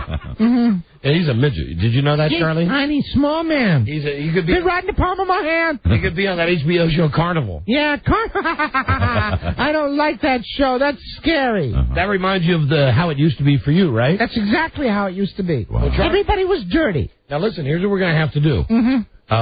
We're going to have to break and come back with the Hamburger James story. I don't feel well. Now, I'm going to need your help, Charlie. Okay. Because, Buzz, you have full news and comments today, right? Yes, I do. We're not truncated today. I need new overalls and one shoe. Why do you need one shoe? Poop. Okay. Charlie, here's what I need you to do. Think about this between now and the time we come back for the commercials. Always less than 10 minutes. Right. Pick your friend's nose, but don't pick your friend's nose. You're gonna have. You can pick your nose, but you can pick your friends, but don't pick your friend's nose. Joe told me that joke. God, that's funny. You can pick your friends, you can pick your nose, but don't pick your friend's nose.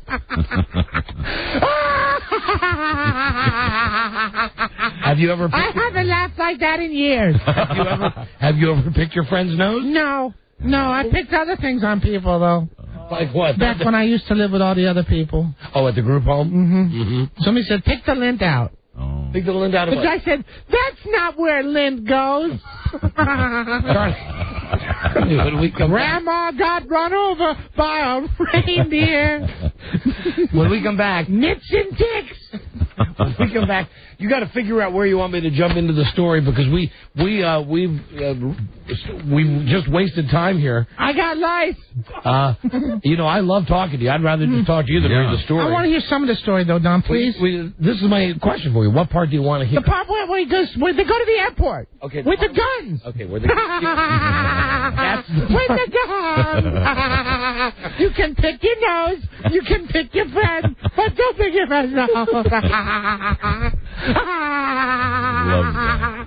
My scabies.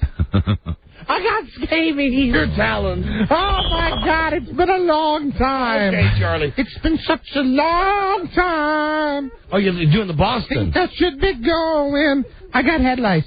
I know you do. Hey, how about More Than a Feeling? More Than a Feeling. Don't know that one. Jesus is just all right with me. Yeah. Jesus is just all right. Oh, yeah. What about Black Water? Oh, Black Water. Keep on. Mississippi moon, gonna keep on shining on me. Smoke on the water, fire in the sky. Thank you. When we come back, you pick your favorite part of the Hamburger James story. Liza stinks. Would you let her kiss it? No way. No. She smells like ass. We will be right back. This is the Don and Mike Show. His name is Charles, but close friends call him Charlie, and he's behind bars. The Don and Mike Show.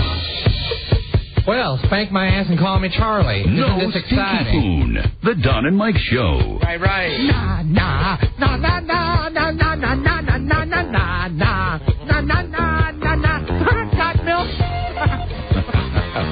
Joe Annabelle. Got milk. Charlie, why don't you read that? Hey, baby. As long as you're at the DJ mic. United States Marine Corps. Yes. Toys for Tots. From now, it said Toys for Toys. What's that? It said Toys for Toys. It should say Toys for Twats. Toys for Tots. Yeah. Toys for Tots. Toys for Tots. Toys for Tots. Toys for Tots. Now until December 19th, listeners can drop off new unwrapped toys here at the radio station. Right, thank you, Charlie. In show business. And, we gave away a Jeep today, Charlie. How about that? Food for today's broadcast, furnished by Outback Steakhouse.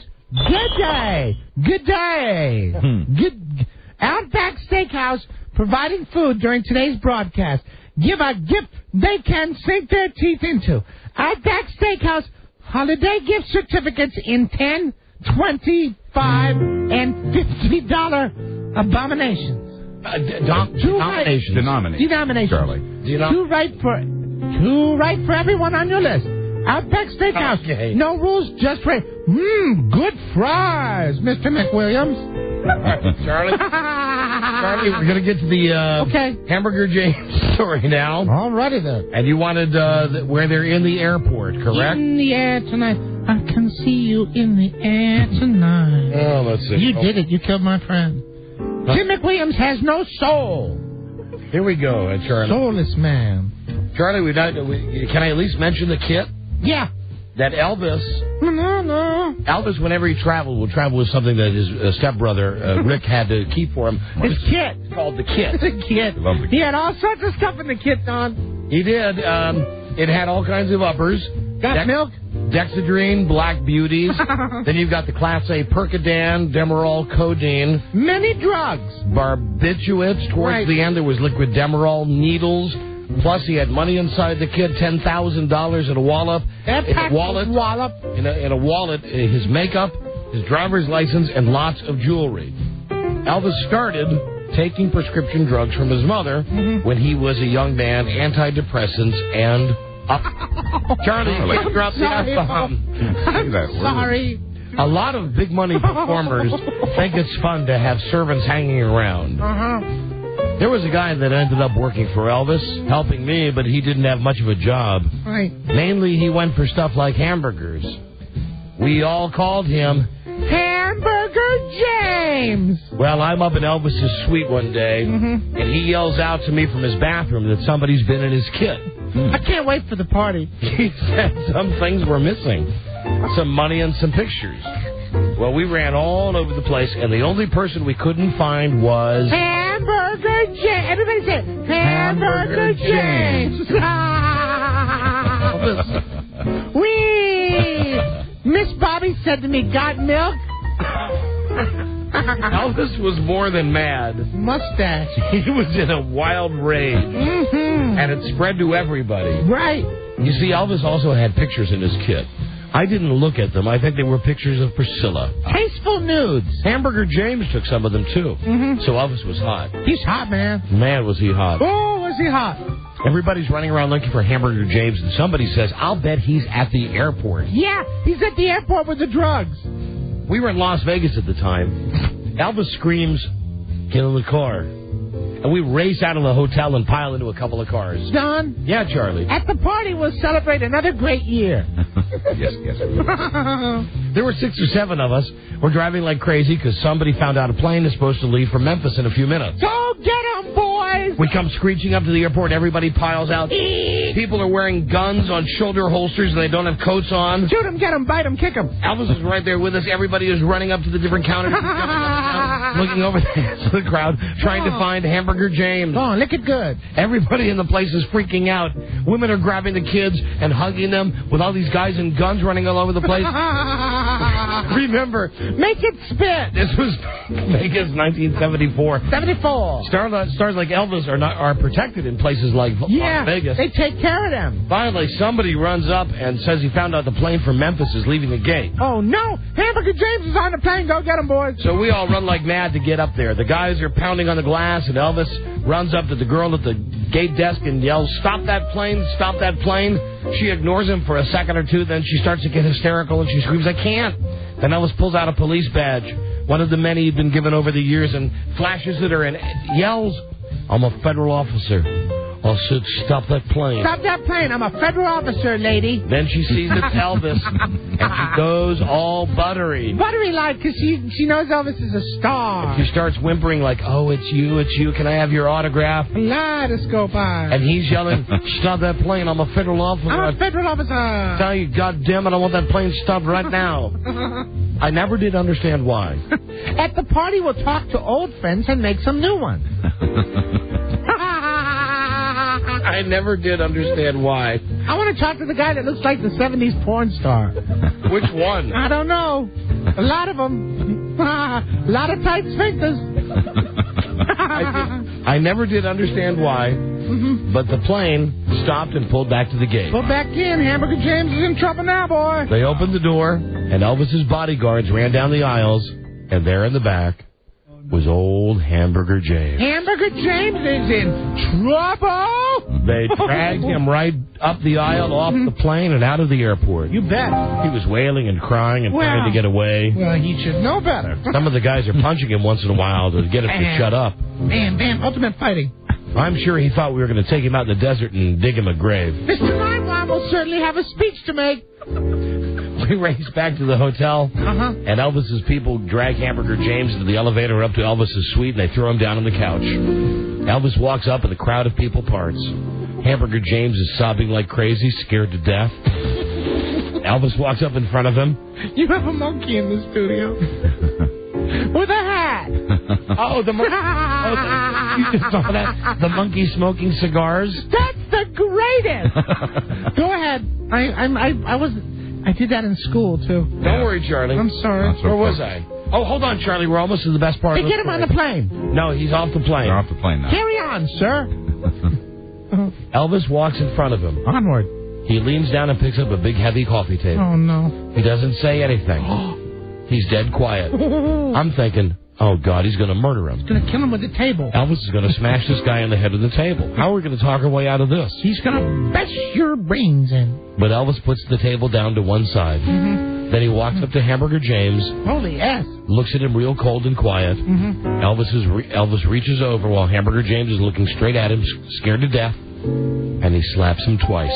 Bam, bam. Like in the movies. A slap and then the backhand. Pow, then pow again. Then, Charlie, the most amazing thing happened. This is the best part. Pay attention, everybody. Hamburger James got a funny look on his face and wilted like a baby. Just like a baby. He cried and cried. Like his heart was broken. He said he was sorry that he stole and he'd give it back. Yeah, he felt bad. Elvis looked at him for a minute. And then Elvis broke down and started crying, too. He sobbed and sobbed. He went on his knees in front of Hamburger James and said he was sorry. He said, why didn't you tell me you needed money? Why didn't you tell me you wanted to go back to Memphis? I would have given you money. You don't have to steal from me. They cried and cried, and Elvis kept telling Hamburger James he didn't have to leave. He'd keep his job and everything, but Hamburger James wanted to go. They're not really. They were okay. So Elvis gave him a few bucks. Somebody took him back to the airport. Get him on that plane. Elvis wanted to be a tough guy. He really couldn't. Eat ass. Hey, Charlie, how about just a little extra bonus, Elvis? Yeah. From the Hamburger James story. Okay. This is the part that will really give you the holiday spirit. Drugs were everywhere with Elvis. Yeah, man, he was addicted, worse than Rush. In the latter part of his life, they started taking complete control. Elvis would fall out of bed in the morning, and there was a handful of uppers, and he'd chase them with coffee. Bowels exploding. I would have to order 3 breakfasts, because he would get so out of it on the uppers. He'd be rattling and talking. The food would get cold. He'd ramble on and on. Halfway into the meal, I'd have to have another one sitting there ready. He'd get wired like that. They'd give him Valium to take the edge off. Take this, King. And then just before he went on stage, the doctors would give him uppers. Then when he came off stage, they'd give him something to calm him down. Yeah, take it up, take it down, take it up, take it down. Sometimes Elvis would get so out of it, disco lady, that during a meal he'd be sitting there and he'd be nodding off. Now, see, do you remember the best part? He'd fall asleep right in his food. And what would happen? Hold on. Charlie, he'd be sitting there and he'd be nodding off, and you'd have to watch him because he would get a piece of hamburger meat hung in his throat. Yeah, and he'd choke to death. On more than one occasion, I had to go in while he was choking in bed and reach down into his throat and pull stuff out. How'd you like that job, Mama? And pound on his chest. Man, this hamburger smells like puke. Pukey throat. Well, that's all the time we have. I died 3 times. What is the moral of this year's Hamburger James story? The moral of this story is... This is something we always ask Charlie every year. This is the real moral, and it's the best one ever. Okay. Mr. Burbank told me. Okay. The moral of the story is, don't be a dumbass for Christmas. Oh, Charlie. Happy Good one, holidays. Buzz. Yay. Happy holidays, Charlie. So you're going to the party tonight? I am. It's speech time. 9-1. Lots of good fun. How many people do you think will still be there if at the time Alan gives his speech tonight at the Christmas party? 1 or 2. 2 or 3. I got the clap. If Alan's listening right now on his way down to the party...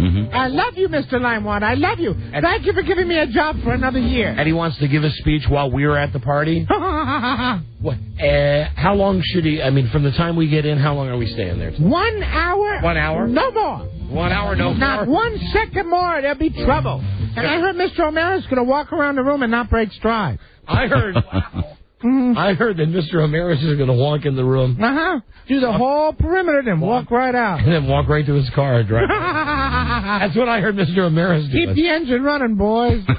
Yay! He's funny like that. Happy holidays! Charlie. It's been... No way! It's been great having you. Boo! Hey, right. Yeah. Right. This has been fun. Best Christmas show ever. Our WJFK Christmas party tonight, the theme is a tribute, a celebration to part-time employees. Yes, amen. That's the theme tonight. Looking forward to it. People we never get to see. Amen. Amen, brother. I don't know what you guys are talking about. I'm staying for 3% of the party. Rob, you're funny. Why is that funny, Charlie? I don't know. I don't have any idea. Balls a little. Let me ask you, did you get a raise this year, Charlie? No, I didn't. $2.25 an hour. But Mr. Limewine said bartenders make that. See, Robbie was making a joke that everybody in the company got a 3% increase. Now, I cry. Whoa, payacho. The sad clown. Now I cry. I cry now. And Charlie, don't forget tonight, all the girls, lick it. Lick it and taste it and touch it. Just go ahead, put it in. In a world where owning a radio was strictly forbidden, one man found a way to bring good news to his people. There he is. He made it up. Buzz. Yes. Hi, Buzz, what's your lead tonight? Tonight, a rush to the spin zone, Limbaugh's efforts to save face. Oh. Bowels exploding. That's the best. Charlie, thank you. Yep. Have a great holiday, Charlie. Almost time for the white peas. Always remember it. Stay tuned. Stay tuned for here. news and comments coming up on the Don and Mike Show. Charlie, happy holidays. Happy holidays, Don. And that was very professional. Goodbye, white peas. This is the Don and Mike Show. What's the word from Planet Crackpot? The Don and Mike Show. Home of the world's dumbest millionaire. The Don and Mike Show. Remember, Buzz's new show, Buzz, brought to you tonight by Verimax Sexual Pleasure and Performance Enhancer. Someone called for a doctor. Doctor developed, clinically tested. Verimax works. Get it at Rite Aid. GNC and other select retailers. Try it today. Verimax. 1-888-TRY-VMAX. Now here is Buzz. Hi, Buzz. Hi, Don and Mike. Rush Limbaugh is dealing with 2 kinds of rehab. One for his drug addiction, the other... One for my anus. And one for his image. The New York Daily News says Limbaugh's spin team came up with a secret plan to save their boss, Secret Squirrel, after he first publicly admitted his addiction. Rectum red, angry, Mrs. Baby Blues. Need sphincterine? Wilma. The plan involved taking up an offer from Senator Bob Dole to help Rush. Ties too ugly. Bob Dole. And suggesting that Dole write a supportive letter to Newsweek magazine. I don't care about the drug problem. He's fantastic. Best Limbaugh is a great American citizen. Don't worry about the fact that he's smuggled thousands of dollars out of his bank account to pay for his drugs. Who? Bowels all the time. There's nothing like American drugs, I'll tell you. They're the greatest. Best manufactured drugs in the free world. Have you taking 30,000 of them, sir. Nope, I don't worry about your stuff, your OxyContin. Don't deal with that, nothing, but I take the Viagra. I'll tell you what the Viagra does for me. It makes me incredibly strong. Bowels exploding. Wilma! Powerful, as turgid as this pen in my hand. An October 13th memo to the head of the premier radio network also recommended surveying listeners to get their reaction to Russia's confession. I don't need a survey at all. I know he's a great American. He's going to be my Bob Dole. Quoting the memo, if results are positive, we can use PR with stations, advertisers, and the media. If not, we don't have to publicize. The memo continues. Post a call to action on Russia's website telling his audience the best way they can support him is to stay tuned to his local station. The memo recommended posting addresses, quote, for Russia's fans to send letters. Best way to help get the monkey off his back. This, to me, is now starting to smell like desperation. Desperation. Look at that picture in the back of the magazine. It's a picture of Rush Limbaugh looking all proud. E-I-B, bowels exploding. That's a picture you take like some kind of Russian leader. And what's that? Testicles. Remember the other day just saying that word? Testicles. I think he's nuts. Testicles now tightening. Testicles turning into size of raisins. I believe he is officially gone nuts. Roy Black, Rush Limbaugh calling again. Calling for baby blues. For God's sakes, help me. Next week, a judge will decide if Russia's medical records should be made public.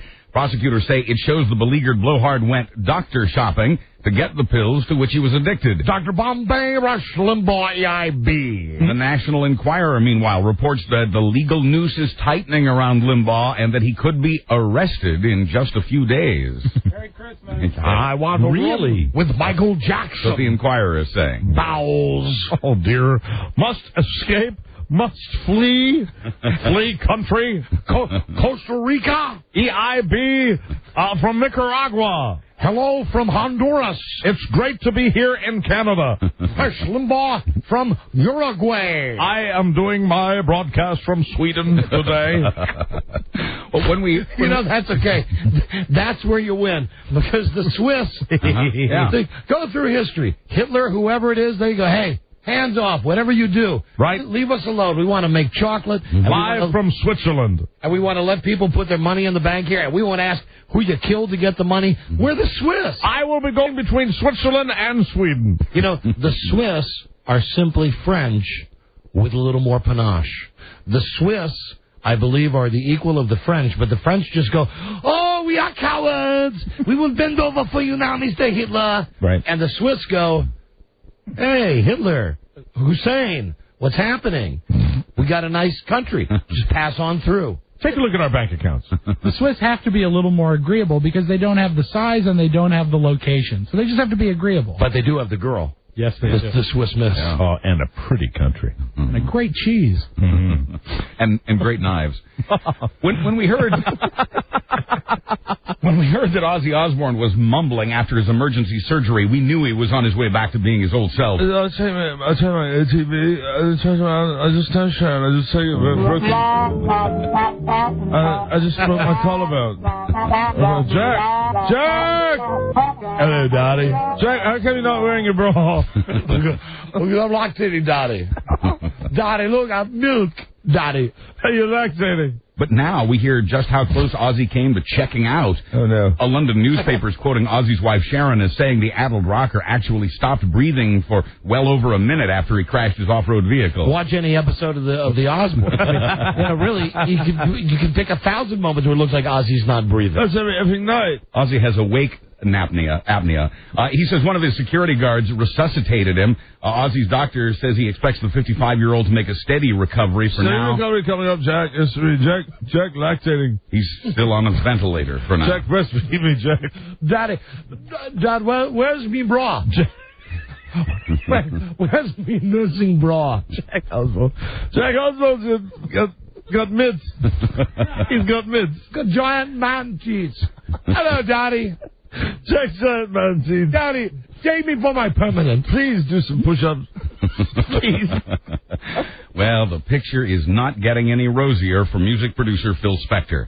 Now, L.A. police want to talk with a New York woman who says Spector once forced her at gunpoint to perform oral. And the problem is... Topless dancer Sandy Kane says this was about 25 years ago. Quoting her, I played guitar. I was 21. It's Phil Spector. I thought he might help me get a break. Lana Clarkson, she says, probably thought the same thing. Also in the limo that night, 25 years ago. Also in the limo that night, comedian Kenny Kramer, who was the inspiration for Michael Richards' character on Seinfeld. If it wasn't the day before our holiday vacation, I'd say it, but it doesn't count now because I'm going to say it because it doesn't count. We should call Kenny Kramer. Yeah. But that's dangerous to call Kenny Kramer because that's like an all-day phone call. Yeah, but I mean, if he has insight on Phil Spector, I'd be pretty interested to see what he has to say. Well, he'll still have to be interesting in 2004. Very good. Well, apparently he saw this too because, quoting Sandy, Spector showed us his gun in the limo. Wow. Then she tells what happened when she followed Phil up to his suite. Quote, he held me down and started kissing me. He asked me to give him oral. I said, I don't do that. That's when he pulled a gun and said, you'd better. I said, relax, Phil. I love you. I'm a big fan. He put the gun away. I did what he wanted. I didn't go to the police because I was a topless dancer. I felt they'd blame me. You know who else does that with women? George Michael. Oh, God. Now, no, he just does it with Lackman. Mm-hmm. Lady Lackman. There we go. Hey, Lady Lackman. Happy holidays. I'm here off my horse. Come here, look at this gun. Nice to see you. Suck my D. On the sports machine. Now, says Sandy, I want justice done. Yeah. George Michael. Right, tell that to Lackman. Hard to believe it's been a whole year since Zsa Zsa was nearly killed in a car crash. Now, almost to the day, she's suing the driver of the car, her hairdresser friend, 58-year-old Jaron Millard. Also suing the hairdresser is Zsa Zsa's 8th husband, Prince Frederick von Anhalt. Never saw him. He's a lucky guy. He's 60, Zsa Zsa's 86. I am 60 and I am forced to climb on top. I am 86. If I was a cookie, darling, would you eat me? Of course I would. Would you, darling? Yes, even though you are practically turning to dust. Would you eat me? If I was a gingerbread man, a gingerbread lady, Johnny, would you eat me? I would eat you, and then we would choose a hairdresser, and I am the prince. Eat me. Prince Stupid. Well, I guess those days are over, because, quoting the husband, I filed for loss of companionship, love, comfort, and affection, while my wife filed for her medical bills and personal injury. I almost lost my beautiful Zsa Zsa. Effing hairdresser. Here I am, darling. Oh, I will climb up on Mount Zsa Zsa again. And I have a threesome. I know you like big breasts. I've invited Jack Osborne, darling. Jack Osborne and his man teeth are welcome in my bedroom anytime. Yes, Jack, let me. Well, Prince Frederick says Zsa Zsa's still in a wheelchair, unable to walk and unable to work. Quoting him, she is recovering, but slowly. I am Prince Frederick of Hollywood. The car, a Camaro owned by the hairdresser, went off the road and hit a utility pole. Yeah, right. There you go. Camaro. Hold on a second. Oh, what a horrible car that is. Look at that Camaro. What has it done? Only the best for Zsa Zsa. Mm-hmm. The hairdresser has no insurance and claims to be broke, so good luck to the Gabors. Sue him. I want his penny. It's a new Corvette! No, it's a Camaro. No, darling, it's not a Corvette. It's a new Corvette! It's Frederick Hollywood. It's a new Corvette! Oh, that's Rob Bobby. He's no longer breathing. No. He's dead. He's like me, darling. He's dead. Yes, of course. Johnny Depp has been named Entertainer of the Year by E! Entertainment Television. Okay, E! Entertainment Television. Hello, Johnny. That's because of the pirate movie? Yes, exactly. That's it? That's Will the one. Ferrell might as well be Entertainer of the Year. A lot of people like the movie Elf. He made the list. The 40-year-old. Did he really? Yeah, he did. The 40-year-old Johnny Depp will get this award in a special on E! Monday night, 9 Eastern, for his work on the movie Pirates of the Caribbean. Depp says he based his character, I didn't know this, based his character on Rolling Stones guitarist Keith Richards. Hey, this is Keith Richards to John and Mike. I never saw that movie. It's motivation to go see it. Yeah, it's a pretty good movie, actually. Other honorees include Justin Timberlake, Beyonce Knowles, Colin Farrell, Will Ferrell, Queen Latifah, and Arnold Schwarzenegger. All right, hold on a second. Yes. Go through that list again. I'll tell you who's good and who's not good. So it's Johnny Depp.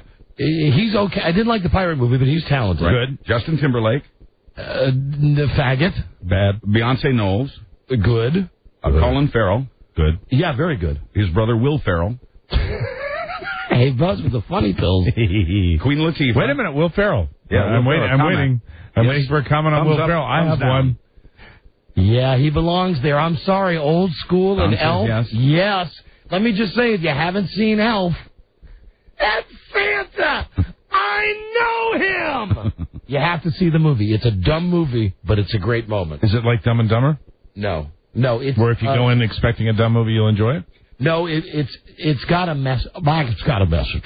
It's got a. Oh, and here's something funny. I was reading that before. I don't know which game, but who Tampa Bay played last? Oh, before the New Orleans game. The night before the game, the coach of the Buccaneers, that guy John Gruden, right. Chucky, he's in front of the team and he says, "Hey, I want you to know that I went to the movies with my kid the other day, and I saw an inspirational film that really meant a lot to me, and I want to try to translate it to you about never giving up and having spirit."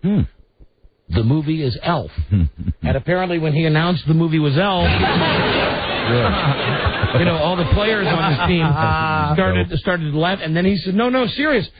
Did you know that Santa's sleigh doesn't go unless he has spirit from... And again, all the players started laughing at him again. And then the way I read the story, the third time, he said, no, listen, I'm serious about Elf. And then he finally just said, get out of here. Just they kept laughing? Go have a good game, because he was trying to get them motivated. That's funny. With the movie Elf. But he couldn't. Just to finish off the top performers. And I should point out, they won. The Tampa Bay Bucks won the game. Because they were so happy laughing. They were inspired. Queen Latifah also on E's list. I'd say, yeah. I think that Queenie deserves to be there. She's hot. And Arnold Schwarzenegger. Okay, well. Yeah. Hold on, Arnold. Where's that table, Arnold? Well, he's, the hot commodity. Here you go, right? I say to everyone here today and to all Californians, my oath and you. And, Buzz, excuse me, but we have breaking news. Oh, well, let's get it on. We have breaking news on this, our final show of 2003. What could it be? Here is Dennis Murphy. Merry Christmas, Gong. Merry Christmas, Mark. Merry Christmas, Dennis. Rob, you win the pool. Rob said, first thing today, we got here very early today, Rob said, do you want to call Dennis? And I said, nah. He said, he'll call. Yeah. I call it 6:25 in the middle of Buzz's news. I don't not say hi to me or anything. Yeah, right. Anyway, hi, Dennis. Hi, I just want to wish you Merry Christmas and... You didn't say hi to Buzz. You interrupted him. Merry Christmas. Hi, Dennis, and the same to you. Hey, I didn't do no advertising this year, but you didn't say hi to Rob, Dennis. Huh? You didn't say hi to Rob. Hi, Rob. Season's greetings. Merry Christmas, Rob. Ho, ho, ho. Now, do you want to plug? Oh, no. Okay, if you don't want to plug, then happy holidays and bye-bye. You want to plug Rob? Now, what do you want, Dennis? Did you call to plug something? Oh, no. So you just called to say happy holidays? Happy holidays. Okay, happy holidays. Bye. Bye. Okay. That kills him. Right now, he's still talking. Yeah, he has his whole spiel. He's going, okay, Don. Click. Anyway. It also kills us, but in a good way. DennisMurphy.com. Buzz, are you done with that one about the famous people? What's next? Oh, a long overdue Kobe Bryant update. Incidentally. Yes? Right. Guilty. Yeah. Guilty. Did I have to tell you that? Guilty. Yeah, but great beef. Kobe beef, right. Kobe Bryant. You know, they're running out of stuff on TV because the other night on Fox, I think, on Fox News Channel, Kobe Bryant was the lead. Wow. And it's a really nice touch when they put Kobe Bryant case, when that comes on the screen, the big letter, rushing on the screen, and it's done in purple and yellow, the Lakers color. Oh, isn't that nice, the graphic? And then it was like at the bottom of the screen was Fox News Alert or something like, Mother Subpoenaed. And I saw one of the tabloids, another picture of his victim, and not nearly as bad as the first picture that I saw. No, pretty good. Yeah. Actually, fairly attractive. Pretty good-looking girl. She's a star. She know Paris Hilton. So there is news with Kobe Bryant. Yes, there is. All right, stay tuned. Be back. This is the Don and Mike Show. In less than 10 minutes. Gosh, I hate to interrupt. It's all been so incredibly fascinating and entertaining and instructive. Really, the time has just flown by. The Don and Mike Show.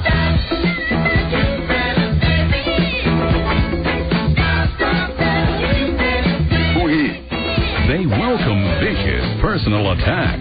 Don Geronimo and Mike O'Mara. And now, for the final time in 2003, here is Buzz Birdley. Hi, Buzz. Thanks, Don and Mike. Well, here's that Kobe Bryant update. Okay. Kobe's lawyers are trying to drag the accuser's mom into court, as you mentioned, apparently. Physically drag her by her hair. Yes. Ow! Like a caveman. And they're doing this, apparently, to get into the girl's medical history. Private eyes working for the Lakers star have... Private eyes. They're watching you. It's always They see your every move. And they're a Christmassy group. Yeah. You make my dreams come true. Jingle bell, jingle bell, rock. And of course you've lost that love and feeling. I'm not out of Hall & Oates. I can play the Hall & Oates game all day. Oh, Sarah, why won't you smile? You know why? She's gone. She's gone! METHODOFLOVE. Say it isn't so. And she's a man-eater, table for two. Hey, Buzz. You know what? Huh? This whole little exchange here, very gay. That's us. Hey, hello. Private eyes working for Kobe. I have hit the mom and a half dozen friends with subpoenas. Oh, I thought you meant after. I thought we had some spousal abuse. Well, after the dragging, then the hitting. With spousal abuse. It's all for a hearing a week from today in Colorado. Don't forget Special Olympics. And got to let it queue up again, right? For Rob, just regular cancer. Right. And then for me, because I like being nutty, love cancer. Yep. That's the whole. That's all the hot topics. Oh, there's one we missed. What's that? It's mine. It's rectal bleeding. And Mike, don't you want the other one? Which one would that be? Wait a minute. I know. Hold on. Give me the initials. P what? P. Yeah. E. P-E. Oh, that's right. Premature ejaculation. That's what I want for Christmas. Happy holidays. Forget it. I already got it. I get that. I get that all the time. Oh, ho, ho. Well, that hearing next week will determine if the 19-year-old's records, including a trip to rehab and 2 suicide attempts, can be used in the trial. Legal experts say if the girl shared that information with friends and family, then she cannot claim it as being protected by doctor-patient privilege. Her ex-boyfriend is among those subpoenaed, and he's not happy about that, quoting him, "Nothing I have to say would be detrimental to her." Subpoena. Oh, that has nothing to do with Sue. No, What's that? It's a different Sue. Sue So they're saying so if she tells like a close friend or a family member about her medical condition, that makes it suddenly public knowledge? Right. Oh, BS. Wouldn't that be a great DJ name, though, for a girl? Hey, this is Supina. Supina. Supina with you. Stand by for Suppository. Yes, Suppository in the Supina show.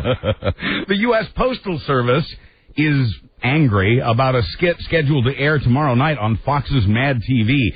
The sketch features disgruntled postal workers going postal. I don't think I have it here, Buzz, but I wanted to just point out this worthless... It's in the file there. This girl... Well, it's in the garbage. Today in the Washington Post, whoever the broad is that writes the... And I'm losing this... You use this quote very loosely.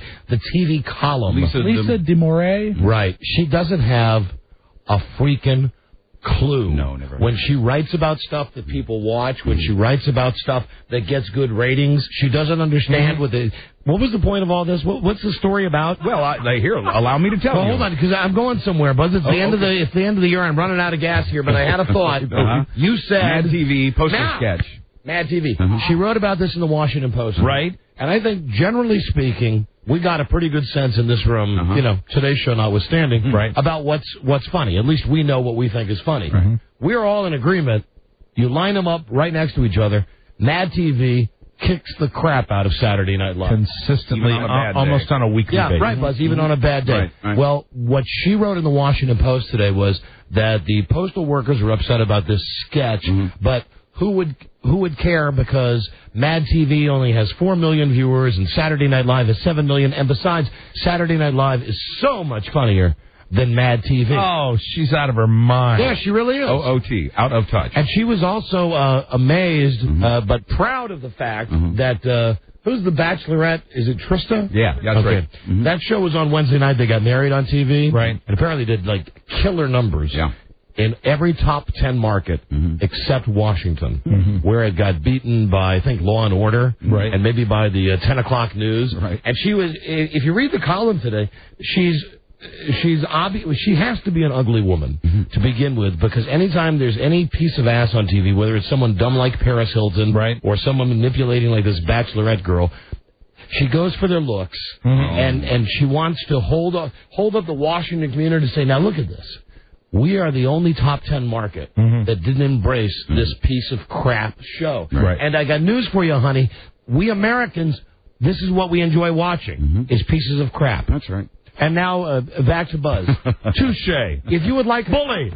If you would like a copy of any of the wonderful things I've said today, looking back on today's show to my meltdown with the gifts, or when my wife asked if I wanted to send a Christmas card to my psychiatrist, or my kid was in the hospital, all of that, go to my website, and that's www.scatlovers.com. Yes, find out what Brown has done for you. And click on the giant icon for a real Christmas story.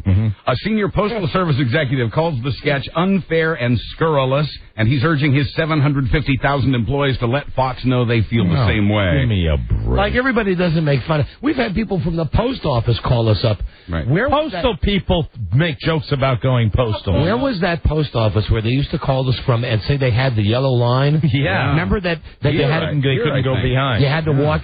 And I know that, God rest his soul, my late brother-in-law, Leo, worked for a post office and used to be very up on all the nutty rules they had there, but those people laugh about it. Right. Well, the Postal Service... Well, that doesn't really lend credence to the whole... Yeah, going postal. Yeah, he is I can see... Robert Mailman is nuts. Absolutely. The Postal Service learned about the sketch from the show's website. It tells of customers cowering away from armed postal workers who argue among themselves over who gets to go on a shooting spree first. You know, Buzz, Mike and I are already laughing at the setup. Yeah, the concept's funny. Now, on the Postal Service's website is this statement by their Vice President of Public Affairs. Quote, "It's ugly. It's untrue. It's an insult to every man and woman in the Postal Service." He says a study has shown, I guess they've done a study on this, that postal workers are no more likely than members of any other profession to go on a shooting spree. And Mad TV, I think it's Bobby Lee, funniest Asian in television. Right. Going away, he is fracturingly funny. And I thought he was a one-trick pony with who's the nutty guy in North Korea with all of the nukes? Kim Jong-il. Right now, he does that guy constantly. It's so funny. But he's the best when he dresses up like a Chinese chick. Oh, man, Connie Chung or any of the other women, it is so funny. I saw him who wears Connie Chung, and he doesn't look anything like it. He's just obviously a fat Asian guy, and he's got the wig on, and he doesn't even try. That's what makes him funny. Did you see the one where he's in his basement, where Connie Chung has to do a show in her basement now? And she's young. She goes, "I'm Connie Chung, I'm going to ask the tough questions." Damn it, Maury. Turn the camera on. Right. And it's just a guy, and he's got that voice. He's got that Hawaii 5-0 voice. Right. Exactly. You know, he's so funny. Where it is Asian, but it's got that, we will be right back to get your entry. Yeah, you're right. That guy's outstanding. He looks so funny. I mean, he doesn't have to try hard. For reasons I won't trouble you with, Rob and I celebrate the reading of this next story. Oh, hold on, Buzz. We have somebody.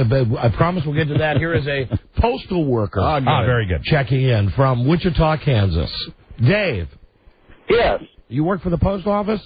Yeah, I sure do. I'm just sitting here in the snow, kind of bored, and you got to be kind of crazy to work for the Postal Service anyway. But so you're not pissed off about Mad TV, are you? No, I don't even watch much TV. Too much time. Doing the postal thing here this Christmas, but no, I put up a little sign in my truck. It said save money, go postal. And then but the supervisor made me take that down. So I just wanted to see. There's the rub with the postal. They got the supervisor. Right, the postal people, they get it. Right. Well, good luck, and I hope you don't snap this holiday season. Oh no, thank you guys. Watch some TV and relax. All right. Thanks for calling. That's great. See you later. I think we just saved a life. Yeah. Yes. I think that maybe someone going to the window tomorrow had a chance of being clipped by that guy. And I think the problem with the Postal Service, and they might agree here, are the supervisors, right? We've heard things about supervisors. That's right. They're the ones that kind of go wigged out. Right. I like to think we saved many lives. Well, here's that story. Back in the day, rich guy Howard Hughes noticed that all the best gay guys in Hollywood were always chasing Humphrey Bogart. Both men reportedly bisexual. Bogey wants sleeping with the director to get a film role, apparently. Hey, don't Bogart that bogey. Humphrey Bogart was bisexual? A new book. Just like Jack Cassidy. Jack Cassidy. Bisexual. Hello, Bogey. Of all the gin joints in the world, yours had to be the one where I realized I'm bisexual. How about a little fire? See? A new book says Howard Hughes sent the young Bogart out to find male escorts and a host of other errands. The book says that when Hughes knocked up Jean Harlow, he had Bogey take her to Tijuana for an abortion. The book, which comes out in June... Take her on the goose spruce. Says Bogart slept with... Spruce goose. Sorry, I'm dyslexic. I goosed my spruce. Bogart slept with Barbara Stanwyck and Betty Davis and had a threesome with his wife and Tallulah Bankhead. Nice bush. Oh, wow. It says he also slept with gossip columnist Luella Parsons just to get good treatment by the press. So Bogey was busy. Well... In sports, a decision will be announced next week on whether 2 New York Yankees players will face assault charges in a scuffle with a Red Sox groundskeeper. Oh, let him go. Let him go. Look, that's a holiday spirit speech. Yeah, I mean, it's past. Season's over. Come on, it's ridiculous. Jeff Nelson and outfielder Kareem Garcia are accused of assaulting Paul Williams. He was injured during the altercation in the Yankees bullpen after he led Red Sox fans in cheers during a playoff game in October. I mean, they were out of line. They know they were out of line. Now let them slide. And finally, for the holidays, there's a man in the Philippines who is not bitter, even though his wife cut off his penis. After she found text messages... How is Ken? After she found text messages from another woman on the man's mobile phone, she sliced it off while he slept. Wow. Feeling badly about it later, and what with all the blood, she rushed her husband to the hospital.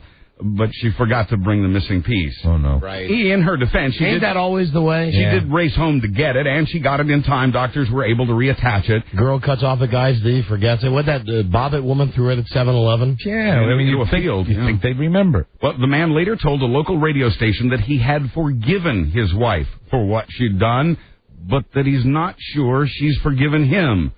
And that's the true meaning of Christmas. I hear she gave him a jacket for Christmas. I'm Buzz Burbank. Members only. On the Don and Mike Show. Don't be a dick. You stealing all the good jokes. You prick. You big dick. Here we go. That's the way we like to go out, ladies and gentlemen. All right, that's it. Thank you for listening. Thank you for your support. And we'll be back in 2004. All around the country, we truly appreciate it. I promise the same crappy level in 2004 that we gave you in 2003. Don't let me down, Don. Hey, good day to you, sir. Good day to you, sir. Good day to you, sir. Good day to you, sir. Hey, love you, Frida. Love you, Bart. Have a great holiday. And you. Eat out. Be a dear. DM. Merry Christmas. Eaters, Alan. Till we meet again, this is Sammy Davis Jr. saying, be kind, be nice, and I hope the next performer has the pleasure of having as nice an audience as you've been tonight. And let me leave you swinging.